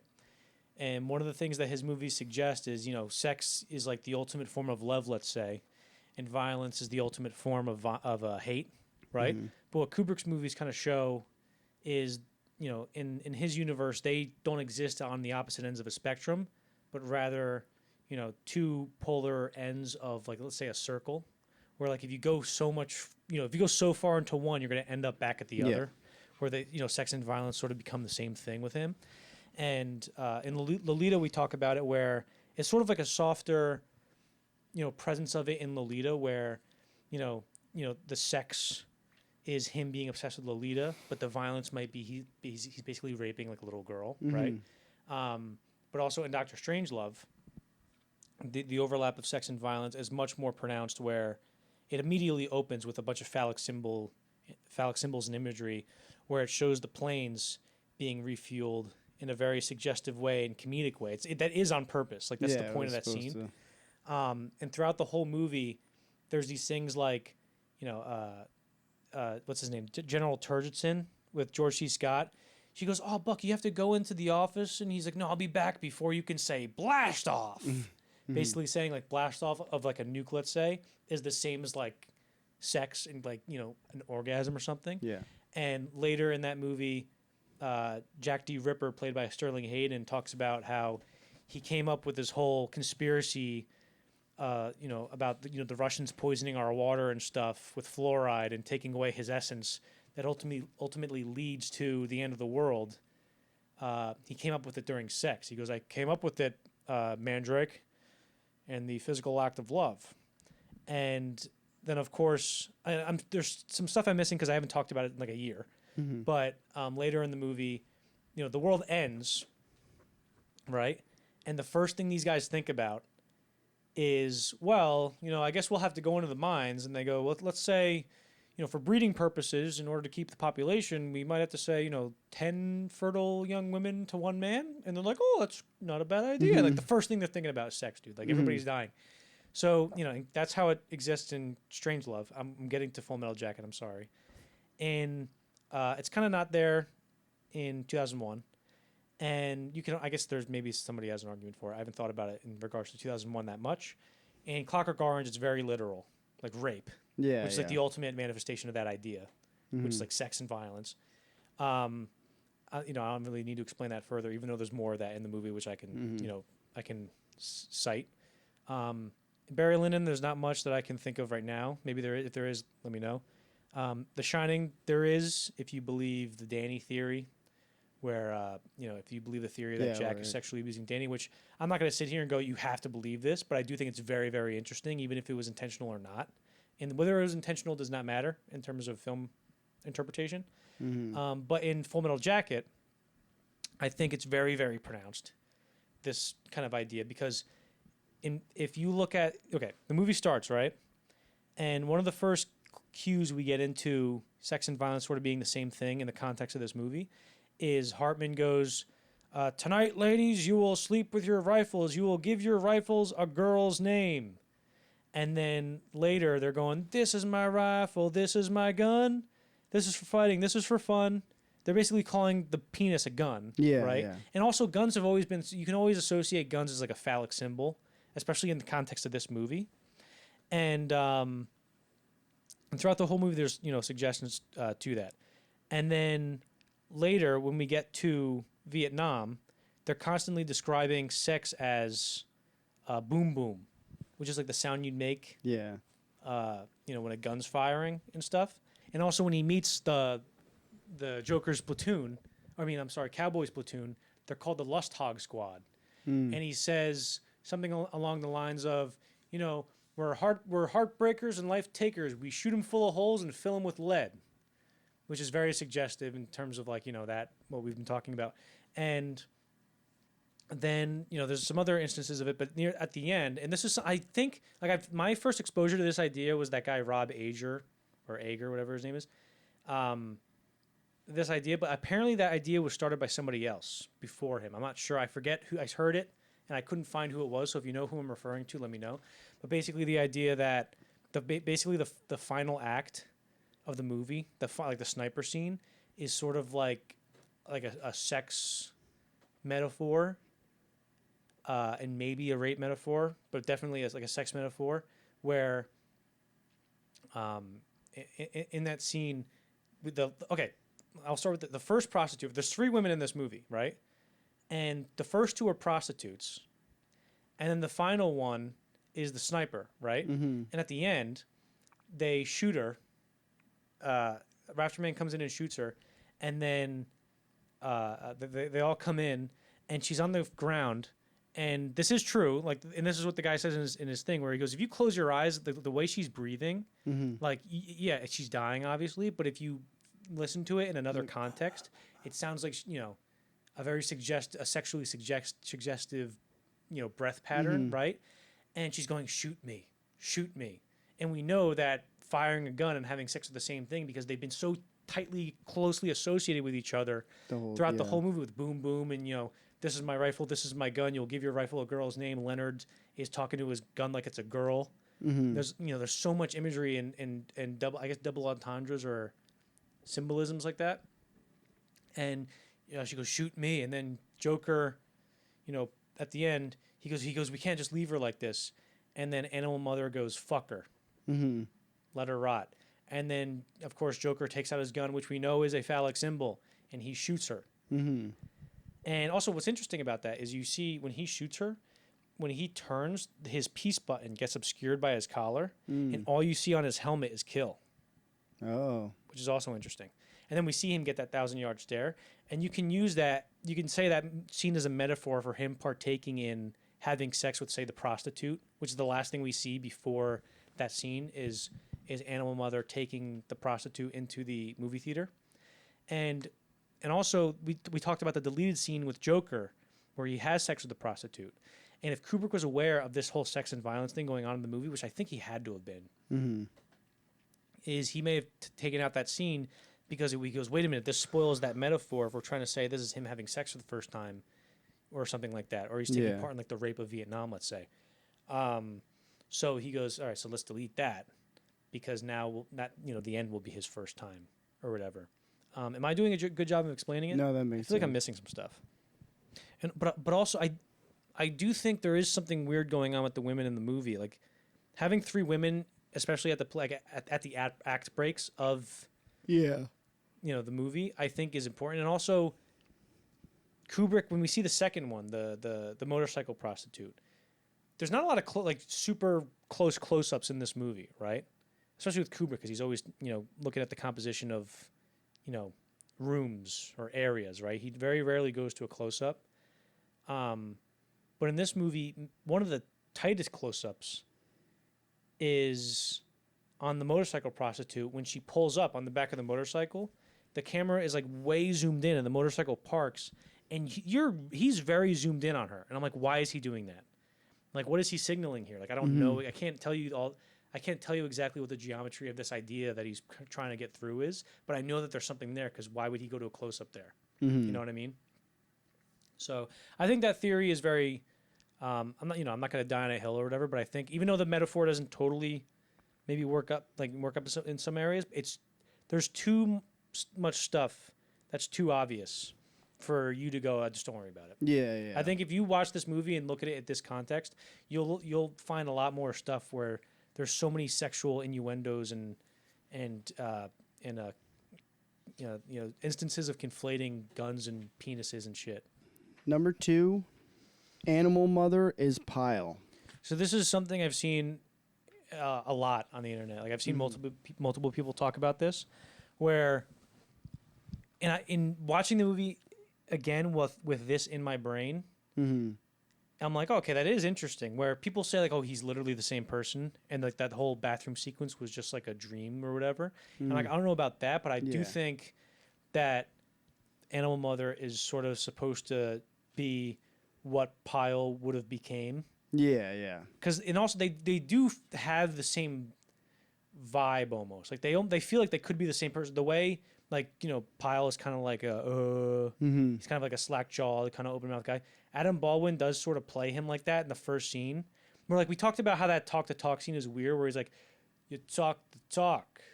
Do you walk the walk? I feel like the delivery in that scene is weird. Slow sounding. Yeah. It's weird. Like I don't know exactly what Kubrick or Adam Baldwin or whoever was going for in that scene. Like it still works as a scene. It doesn't ruin the movie for me, but it definitely there is a strange kind of back and forth where I don't know what they're really going for.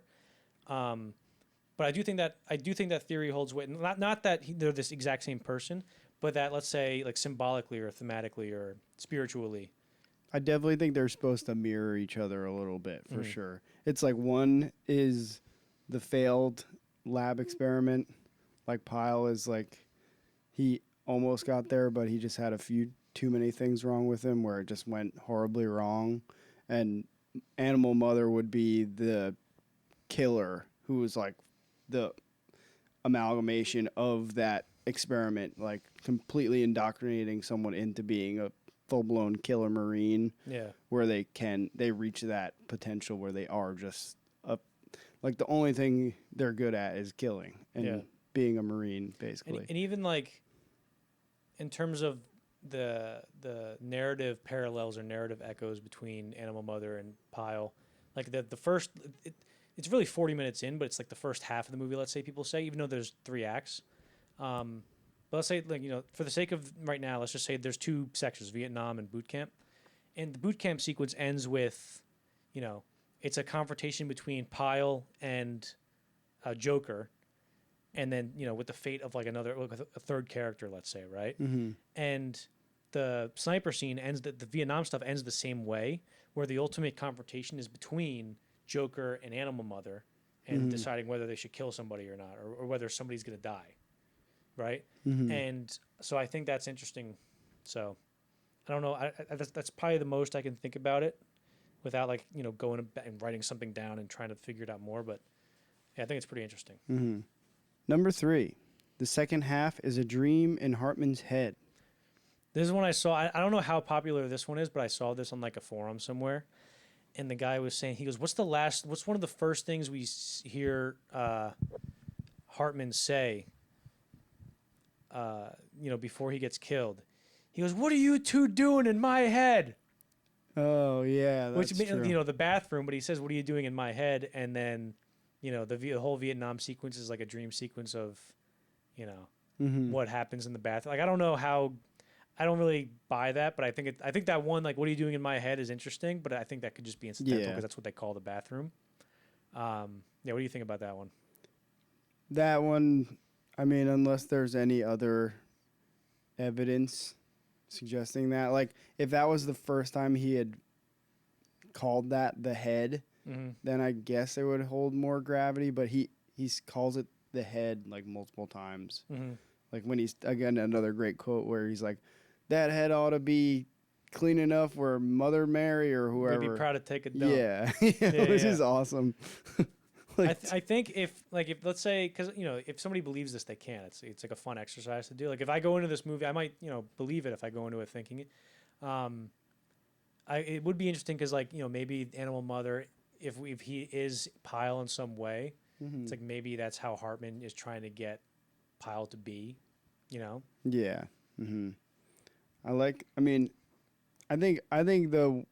Obviously the sex and violence one is there's a lot supporting that.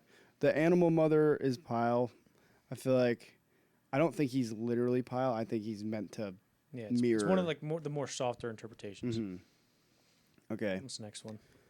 Number 4, translating the signs. Oh yeah, this is something I saw from Rob Ager, where he spent like a lot of time translating some of the Vietnamese signs in the movie, and he talks about like how he translated some of the toothpaste signs. He goes, "Believe it or not, it's an ad for toothpaste," and you're like, okay, and then he translates something else where there's like a gazebo type thing, and there's a Shell logo, like maybe Shell Oil, and then and then he says that. the words, the Vietnamese words you can be translated to like doing the work for the devil. So he's like, is Kubrick trying to say something about, the oil industry's role in Vietnam, and maybe Vietnam was more about oil than it was about anything else or whatever, which is interesting. But then I don't know how well those translations hold up. I know translating stuff can get a little tricky, but he said that there's the sign of the building where the sniper is in, where he said, this says my tone. And if you translate it, it translates to like USA or something. I don't want to, mischaracterize what he's saying, but it says something about like, working for USA baby. But then I looked it up and it meant something different. The name tone is a Vietnamese name for safe or secure. So I don't know if my tone changes that. Yeah. The one thing I do think is pretty legit, which actually makes a lot of sense. It might just be incidental, but it works. Is the fact that in like the first opening shot we see in Vietnam at Da Nang, which is like, these boots are made for walking on the street. You can see there's a sign. It says photocopy, but it's like in French. It's like photocopie, right? And of course the French, the Vietnam was a French colony before, it sort of, the U.S. kind of liberated them after like somewhere around World War II, Korean War. I forget exactly the history, but the French had it involved. Oh, so here's what it is. So the French, after World War II, the French, had Vietnam, and Vietnam was a French colony, and France was like, hey, we want them to be a colony, and then Vietnam was like, fuck you, we want to be our own country, and then France went to the U.S. was like, hey, can you help us with this? Yeah. And they were like, no. And they're like, okay, maybe we'll start listening to like Russia. And U.S. was like, all right, fine. And the U.S. kind of went in there. I don't know if that might just be, might have just made that up. Yeah. Check that out. But it was something like that. So then, but that the photocopy being in French could be saying this is just a photocopy of the French involvement, and look how that turned out, right? I do think that's a good point. So I think that's interesting. Yeah. Okay. I give that one a Gladiator 2 out of 10. I don't know about like the oil stuff and my tone. I might be wrong about that. I probably am, but I'm not convinced by that as much as I am the photocopy one. It's hard with the translations. Yeah. All right. Number 5, Kubrick's Diamonds. This is something that's weird, and this is only something I've seen Rob Ager talk about. I'll get his name right one day. If you look at all of Kubrick's movies, or at least a good amount of them, there's always a pattern of like there's 7 diamonds, either in like a design or in a vision or something.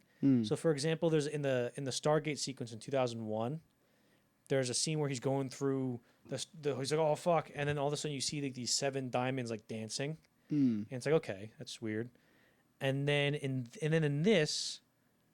In The Shining, if you look at The Shining, the design on the top of like the little sign for the gold room, it's like like that fancy cursive lettering with like the loop-de-loops, and then part of that design is diamonds, and there's 7 diamonds. And then in this, all over the place in Hue, there's a design where it's one big diamond, and then another big diamond, and then another diamond, a bigger diamond connecting those two. And so it's 3 diamonds, but if you intersect them, it makes 7 diamonds, like a square within a square within a square type thing, right? I might put like, if you're watching on YouTube, I'll probably put like a little picture of what I'm talking about so you can visualize it. But that's something that keeps popping up in his movies, where it might be a coincidence, but it's weird how it's happened like 3 times. So I think that's pretty interesting. I don't know. I have no idea what it means by that. Yeah, okay. Like I have no idea thematically, but Kubrick always maybe he just had a weird aesthetic thing where he's like, yeah, 7 diamonds, why not? Yeah, just like he's like, yeah, some idiots will mention this on a podcast one day. Yeah. There's a story from The Shining where he like did a shot, or maybe it was Full Metal Jacket, where he got a shot done. And he goes, all right, and cut. Let's see what the French critics do with that one, because the French were like, oh, Kubrick. Yeah. But yeah, let me think. What was I gonna say? But also, it's in a pretty important scene. When Cowboy dies, right? First of all, Arliss Howard in that scene, like when he's like, I can hack it. It's like the most convincing death scene I've ever seen, by the way. But then there's that big wall building thing on fire in the background where Cowboy dies. And people were like, oh, is he referencing 2001 with the monolith? It looks like a monolith. And Kubrick talked about that in that interview I mentioned earlier that with Tim Cahill in 1987, like that 2-hour interview, which I'll have linked. As he goes, Tim Cahill goes, what about that thing that when Cowboy died or whatever? And he goes, dude, that was a complete. We were on set being like, holy shit, that looks like the monolith. And then he goes like, oh, surely people are gonna think this, but he's like, there was no way we can film the scene without showing it. It was just how the composition was. But in that same shot, right on the left, leaning against a building, is a broken sign, and it has that 7-diamond design, which has been you can see in the movie like multiple times before that in Hue. Very interesting. It's weird. Yeah, I have to visualize. I need to see a picture. Yeah, I'll show you. All right. So in this picture I found on Reddit, you see in the. I'll put this on the screen. I'm showing Danny right now. So you see right here, you have the 7 diamonds in 2001. Here, if you zoom in on that, and it's not actually colorized. No, it's not actually colored. There's 7 diamonds. You see how there's the 2 big ones, the middle one, it makes 7. In The Shining, there's that pattern on that Indian rug on the wall behind Jack while he's walking down the hall. And then in Clockwork Orange, there's 7 diamonds nailed into the wooden fence at like one of the cafes they're at, which is like, why is Kubrick doing that, right? Yeah. And also, there's even when what's his name? That same pattern is on the doors that Animal Mother brings the prostitute into. Oh, interesting. It's all over Full Metal Jacket. All right. That's all the theories? Mm-hmm. All right, let's get into No, Jesus Christ. No, we already did that. So, no, I haven't. No, so, okay. So, I think there is. So, you mentioned the Mickey Mouse thing, right? Yeah. Like, what does that mean? Again, a lot of people were watching it going, like, I don't know what that Mickey Mouse thing was, but it left a bad taste in my mouth. That was a crazy way to end a movie, right? And they're like, why did he do that? It's one of those things it's just one of those images and feelings that sticks in your head. Where like, I'm feeling something crazy right now. I don't know what it is. But what the general consensus of what that is and what I think it is, what I feel it is basically just juxtaposing the violence that these guys have, seen and done with also just how young they are. Yeah. And Kubrick talks about in that interview that I mentioned, he goes, one of the things about putting that in that song, it suggests this like kind of lost innocence where it probably was only a handful of years ago where they were actually singing that song earnestly, right? And now, and the Mickey Mouse stuff, that wasn't Kubrick's original idea. That came from the book. Gustav Hasford referenced it, and of course they sing the Mickey Mouse song, right? But I think that kind of that idea of that lost childhood innocence or whatever, and suggesting their youth, comes up again in one of the early shots in the movie where it's like the third scene where they're singing.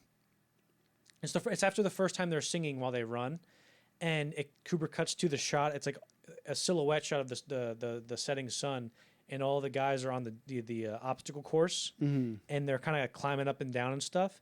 And since they're in silhouette, it obscures the detail of them, and what that does is kind of suggest that it almost looks like kids playing on a playground, and I think that's true. I don't think that's me looking too far into it. I think that's seen as supposed to be them like on a jungle gym, right?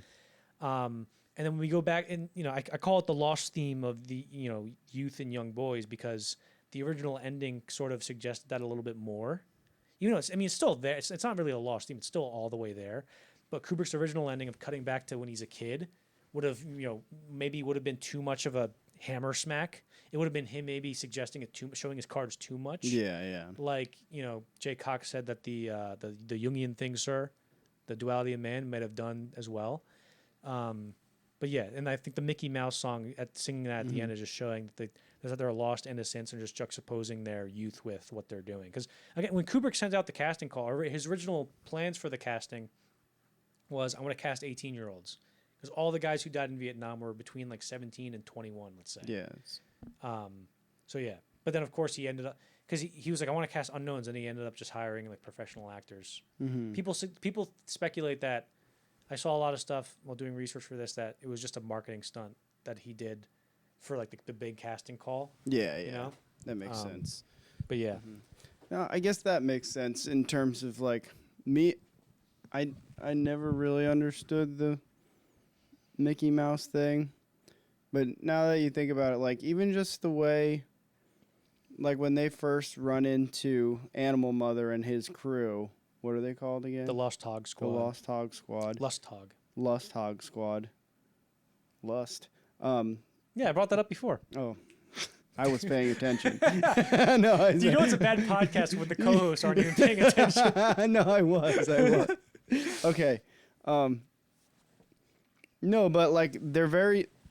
When you see them, the way they're acting is very childish still. Like even like having the dead body there with the thing, it's kind of like a child. Like they're using that dead body as like a toy almost. It's I feel like the way that like these young kids, because they're still young. I mean, you meet a 20-year-old now, they're young people. You know, they act still like kind of teenagers. I feel like that's kind of maybe hinting at them trying to hold on to their youth, you know, in like a, you know, they all just went through this stressful experience. And when I feel like scenes like that show, they even become more youthful in a sense as a rejection of like being, you know what I'm saying? Being shown all these like terrible things. They use like that kind of humor as a coping mechanism. Yeah, it's a coping mechanism. Yeah, it's like sort of like in that movie They Shall Not Grow Old. One of the soldiers goes like, "We were so high wire that like anything was funny." Yeah. Like he goes, "I remember a guy picked up a frog and started playing with it, and I thought it was the funniest shit I've ever seen." You know, but also like you brought up, you know, when they were making fun of each other, it kind of was like in a childish way, and also I don't know if this is me looking too far into it because it's in my brain now, but also there's a line where a cowboy goes, "Hey, little schoolgirl, I'm a little schoolboy too." Yeah. So like that might just be incidental, but it's interesting. I love the opening image. What do you think the opening image means? I'm going to test you. The opening image of them getting their head shaved. What do you think it means, Danny? Them shedding, like, just being. It's like the beginning process of being indoctrinated into breaking their mold of. You got it. So it's basically, I love that image because it's, if you can explain the whole, like a whole theme of a movie in an image, he does it like immediately. The first shot, you're like, oh, that's what he's doing. Is just, you know, you're showing how these guys' personalities is being stripped away. And then also I think we know Lawrence's name. Leonard Lawrence is his real name. I think pretty much everybody else, we don't know their name. Like not even Joker. Yeah, that's. You don't know anybody by their actual name. It's all like cowboy. Also, there's a guy named, you know, the guy who goes, "No more boom boom for this baby." That's another thing. I fucking missed that. Fuck. During the sex and violence thing, one of the guy goes, "No more boom boom for this baby, son." So like no more sex, because boom boom is sex, but also boom boom is shooting. Yeah. So why did he say that? Yeah. And that guy, that character's name in the book, I thought they cut him out of the book, but it turns out he's in the movie. They just never say his name. His name is The Rock. So The Rock. The Rock. Which is so funny. But also baby son. I didn't know what that meant. And I'm like, what the fuck does that mean? What's baby son mean? And so I looked it up, and it was post World War II Japan. There was a comic series that showed like this like hot Japanese woman teaching, you know, American soldiers Japanese customs, and that kind of, I guess, became a big part of the, you know, U.S. military culture over there. And then that sort of found its way into Vietnam, where they just called any lady baby sans. So it's sort of like calling any boy like Archie or something in the same way, you know. What else we got? We got the opening image. I love that. Also, to get that opening image of them cutting off the hair, regular trimmers weren't working, so they had to get like animal trimmers so that they can cut off just in get one it swoop. in like ones. Yeah. Yeah, that's such a great opening. And then like you have Hello Vietnam playing. That's the thing about the pop. All right, let's get to the pop songs. So they have Hello Vietnam playing, right? Starts with the pedal steel, baby. Does it? Yeah. Oh, excellent. So Danny plays pedal steel now. But I love that song because it's very similar to like in Nashville, like 200 years, where you're using a song that a character in the movie is singing earnestly, but the movie's making a point to in using it ironically, which is what Kubrick does with this. Because that song, I'm pretty sure, was, you know, an earnest thing of like, we have a call to action in Vietnam, we must do what's right. There's another song like sort of around that time called Ogies in Muskogee, where it's like, we don't smoke marijuana in Muskogee. We don't take our trips on LSD. We don't burn our draft cards down on Main Street because we like living right and being free. And that's a song where it's sort of like The Dark Knight, where we talked about in the Christopher Nolan episode, where like the conservatives were looking at it and going, yeah, they're talking about us. And liberals were looking at it and going, yeah, they're talking about us, right? Like it sort of existed perfectly in the middle of like, you know, this intersection of interpretation, where that song Ogies and Muskogee, it was people like there were hippies that were going, yeah, they're on our side, and there were also hippies that were going, oh, they hate us with that song. Like nobody knew what that song, if it was like satire or not. Right, basically. exactly. So like you can have 4 people listen to that song and 4 people all think it's a different thing. So which is great, which means it's probably really great. And it's sort of something like Full Metal Jacket, because people go, oh, it's an anti-war movie, but it's like, well, some people say it's not an anti-war movie, right? So I think that was a great use of Hello Vietnam, but also the bird is the word. I talked about how I have an interpretation of that now, and Kubrick in that interview talks about how he goes, yeah, we use bird is the word because we wanted to suggest this post-combat euphoria that soldiers get. Where if you look at Crazy Earl's face, he goes, he has this great look on his face. Crazy Earl is the one who gets blown up, and he's the one that, this is my bro, this is my friend. He gets blown up by that mine under the bunny doll thing. But he shoots those Vietnamese guys running across the street, and you look at his face and he goes, huh, and he like smiles, and then it goes ba ba ba ba ba ba ba ba, and then there's that great sequence with the tanks, and they're all going, is that you, John Wayne? Is this me? Yeah. Excellent shot. One of the best shots of all time. I wonder how many times it took them to get that. Oh my God, don't even get me.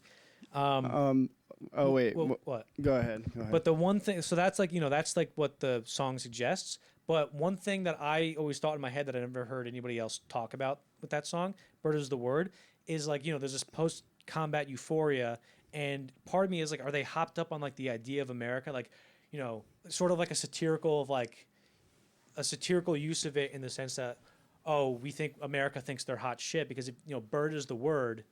The symbol of America is like an American eagle, the bird. Like it's basically saying America's the word, America's the best, like that kind of thing. Does that make sense, or am I going too far into it? I don't know. Yeah, I don't know. I think it makes a little sense. Sorry, I got distracted because you mentioned when the guy gets blown up. I wanted to bring up a fun fact. But. All right. So, let me know if that makes sense in the comments. I don't know. I just think I always thought that's what that song was about in the movie. Anyway, I hope that made sense. Yeah.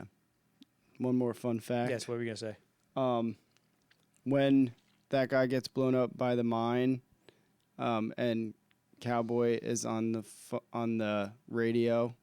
Do you know who that is? No, Hotel One Actual.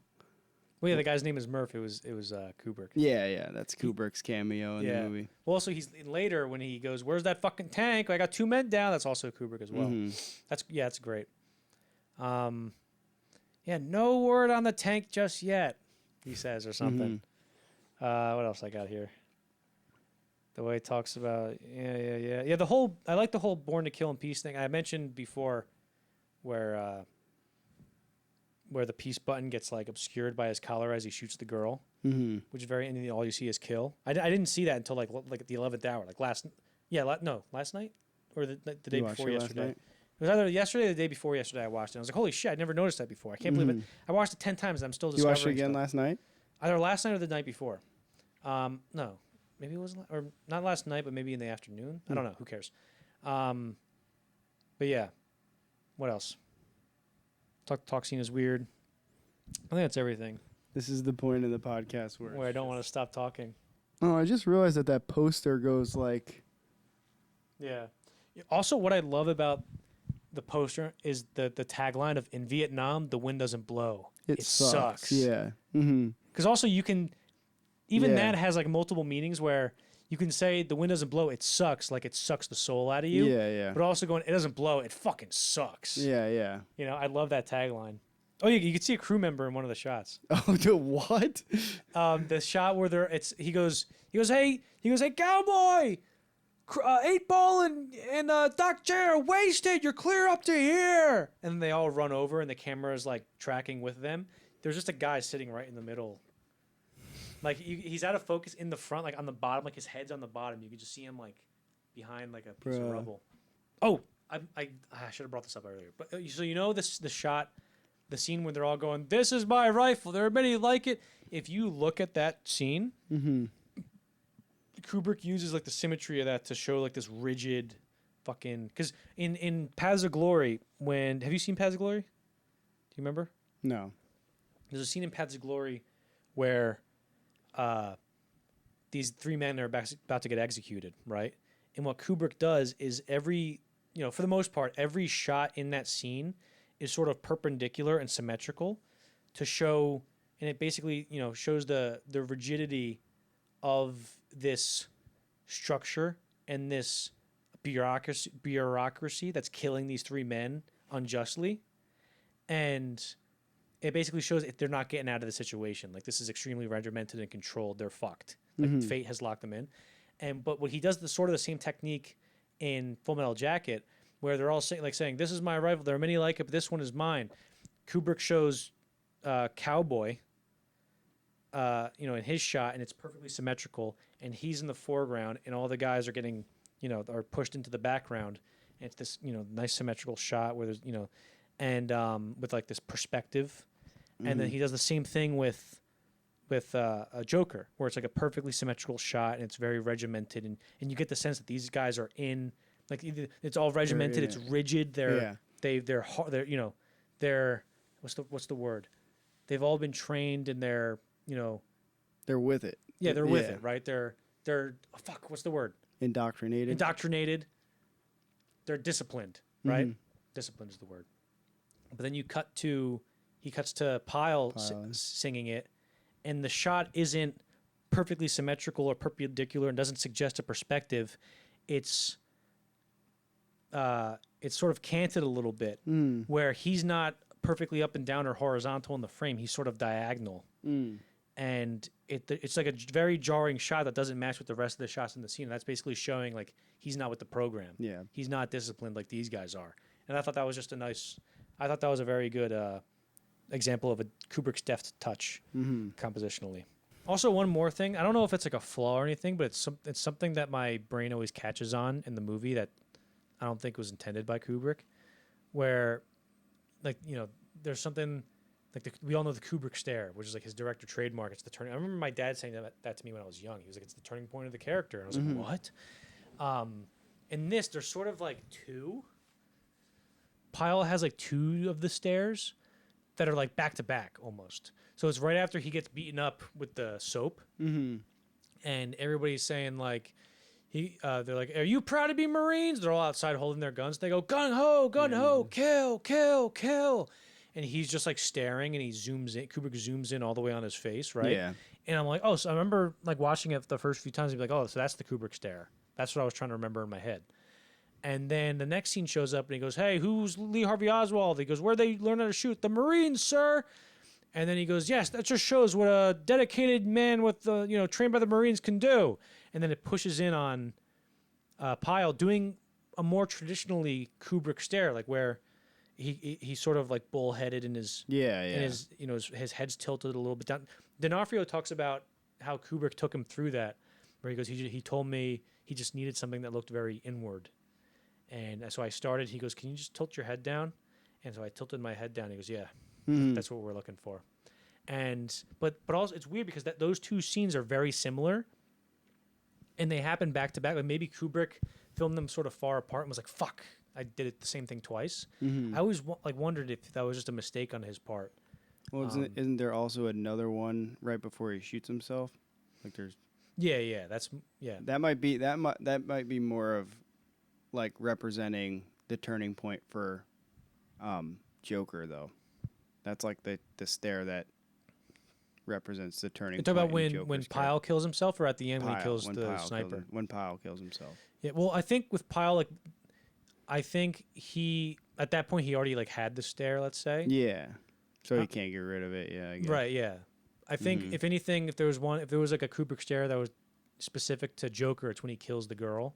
And he sort of has the same, like, not as bullhead, not as obvious, but you see him gain. He basically, obtains the 1,000-yard stare in that moment. Like we see him get it. Yeah. Which is actually kind of if it's intended, it's kind of a genius move on Kubrick where he goes, I'm going to make a big idea that everybody knows, like the 1,000-yard stare, and I'm going to use it through one of my director trademarks. Is pretty baller. Yeah, that's cool. But yeah, I just think the those two scenes back to back of him zooming in on his face like that was just, I don't know, maybe it was just a repetition that he didn't intend. I don't know. Yeah. Anyway. Oh, the journalism stuff. We didn't even talk about that. Oh my God, dude. So, like I talked about in the journalism stuff with Good Morning. Another page? No, just this paragraph. So I talked about in Good Morning Vietnam, where I'm like, I don't know how much of the overlap, because we're talking about, there being a lot of Vietnam movies and whether, thematically they overlapped or not or whatever. And Good Morning Vietnam, I haven't seen it, but it takes place in the radio, and radio, is very closely associated with journalism, or at least could be. So I don't know how much. I don't know if Good Morning Vietnam was saying anything about journalism the way that, let's say, something like a movie like Broadcast News did, or the way, Full Metal Jacket did, because it was showing like, yeah, we've seen journalism movies before, but have we seen a journalism movie about Vietnam? And in that scene, I think that whole scene is excellent when he's in the room with was it the Colonel? I forget his name. But I love that actor who plays, who I'm talking about, the boss head journalist guy. He's great in that whole thing. Every line he has is like delivered perfectly. But I love it. It just paints a perfect picture. It doesn't go like, look how terrible this is. It just shows you what's happening, and it does so. Like another movie would be like, it's not true. You can't just post that. What are you talking about? But in this, he goes like, there's the subtext of the scene is obviously, He goes, well, where's the, I forget what he says, like, where's the money shot, Joker, where's the whatever? And he goes, there's no kill. What are you talking about? He goes, I'm looking for the kill. Where is it? He goes, there was no kill. He goes, there was no blood trails. It was raining. And he goes, all right, put a kill in there, say, a Viet officer or a grunt. And he goes, okay, an officer. How about a general? Yeah. He's like, Joker. It's basically saying, like, if we're just making shit up. Yeah, let's just make it the biggest thing. Right, but that also, it shows the other side of that argument where it's like, these guys, we're trying to get these guys to fight. They're not going to fight if they just see boring shit, and we're not, if they don't see progress in what they're reading. Yeah. Why are they going to be here? And they talked about after the Tet offensive, when he said it's a giant shit sandwich and we're all going to have to take a bite, which is like delivered amazingly. But he talks about like Cronkite is now going to say the war was unwinnable, because one of the big turning points of like the opinion in Vietnam amongst the public is when I don't know if it was like a hot mic or if it came out later or but Cronkite like heard about the Tet offensive, and he goes, I thought we were winning this war. What the hell's going on? And people were like, Cronkite's out. Yeah, we're fucking out, like that kind of thing. But yeah, I just think that whole section was great, and him going like, if they come to us, they're refugees. If we get them out of here, they're evacuees. And just paints a picture of how that whole, because obviously for our micro budget movie, I had to do a lot of research on, journalism in movies, let's say. So I watched a lot of movies like, let's say All the President's Men or The Paper, Absence of Malice. And these are all, Absence of Malice is particularly interesting because it deals with all these questions around journalism and like the ethics of it, where it's like, do you pursue the story even though it's the truth? You pursuing it is going to hurt somebody who's innocent, and is that story worth not telling if it hurts innocent people, like that kind of thing? And and it's one of those movies. I don't know how I'm getting into a Sidney Pollack movie starring Paul Newman and Sally Field. It's a fucking great movie. There's a scene at the end of that movie. Oh my god! There's a scene at the end of that movie. It's Wilford Brimley, Paul Newman, Sally Field. What's his name? Not Hume Cronin. Who's the guy? Fuck. Who plays Phoebe's dad in Friends? Bro. It's like Bill B something. Fuck, what's his name, dude? I'm going to punch myself and I don't get his name. Oh, anyway, but Phoebe's dad in whatever. It's like this final scene and it's like 5 characters all arguing and they're all the smartest people in the room. It's fucking awesome, dude. That's a great movie. And it's like Wilford Brimley comes in and he just fucking holds the fort. And he's just sitting there and goes, yeah, Mr. Paul Newman, you're pretty smart. You know how I know that? Because I'm pretty smart. And it's like the best dialogue of all time. Anyway, Full Metal Jacket, great movie. Yeah, what? Where are we now? Yeah, we're done. I'm sorry. Johnny. John Wayne and Indians. The Indian stuff. Jesus. So what do you? Hold on. I swear this is the last thing. John Wayne and the Indian stuff, right? Obviously, it's referenced a lot. Did you that was one notice of those that, things, or were you like, what the fuck? I noticed that, but I honestly that was another thing that I didn't really understand because I guess that might be a pop culture thing that I just wasn't able to catch. You know, like I don't get what does he say? He says like John Wayne, you're John Wayne, or what? Is that you, John Wayne? Is this me? Yeah, I don't understand. Is this me? That. I'm still like I don't understand that part. Like maybe it's sort of like a whole perception thing, where, like I think he's mocking the Hartman, because John Wayne obviously has a lot. I'm sure John Wayne had a big part in how America probably perceived war through movies, because he was in a lot of war movies, especially with John Ford and other stuff, and he represents like this sort of like traditional heroic archetype that I think people were starting to question during all the cultural changes during Vietnam. Yeah. And I think this movie sort of highlights, or I guess the book as well highlights that. And I think it uses, because also John Wayne was in a lot of westerns, of course. And I think Kubrick, but also Hasford probably saw a parallel between what was going on in Vietnam and the conflict between Native Americans. It doesn't line up, but like the dichotomy is sort of the same, where it's like, let's say the U.S. Army and American Indians is like humans in the Na'vi in Avatar, right? You have a more advanced civilization taking on a less advanced one, technologically, not of course intellectually or whatever. And in this, but also it's like a classic underdog story where Vietnam, like America was the fucking man's fist, and Vietnam was like, how the fuck are we not winning this thing? Like people were like, we're America, how are we not winning? They're just guys in trees. How are they winning? It's Avatar, dude. It's the same thing. And even in the movie, they talk about that where they relate it to a Western where they go, is that you, John Wayne? Is this me? And Joker and was it Crazy Earl? No, who says it? I forget who says it. They go, Joker will be, John Wayne. And Crazy Earl goes, I'll be General Custer. And he goes, wait, who's gonna play the Indians in a hole? He goes, oh, we'll let the Vietnamese play the Indians. And then also the Red River. I mentioned Red River, which is a Western. I haven't seen it, but I assume it has to do with some kind of Native American conflict. Maybe because the whole poster shows, American Indians getting like, in a firefight or whatever. And they're at the movie theater and stuff. And I think there's just a lot of stuff going on with that, which, I can't really articulate now because I'm running on empty right now. Yeah, this is incredible. Does that all make sense? Yeah. Okay, good. So.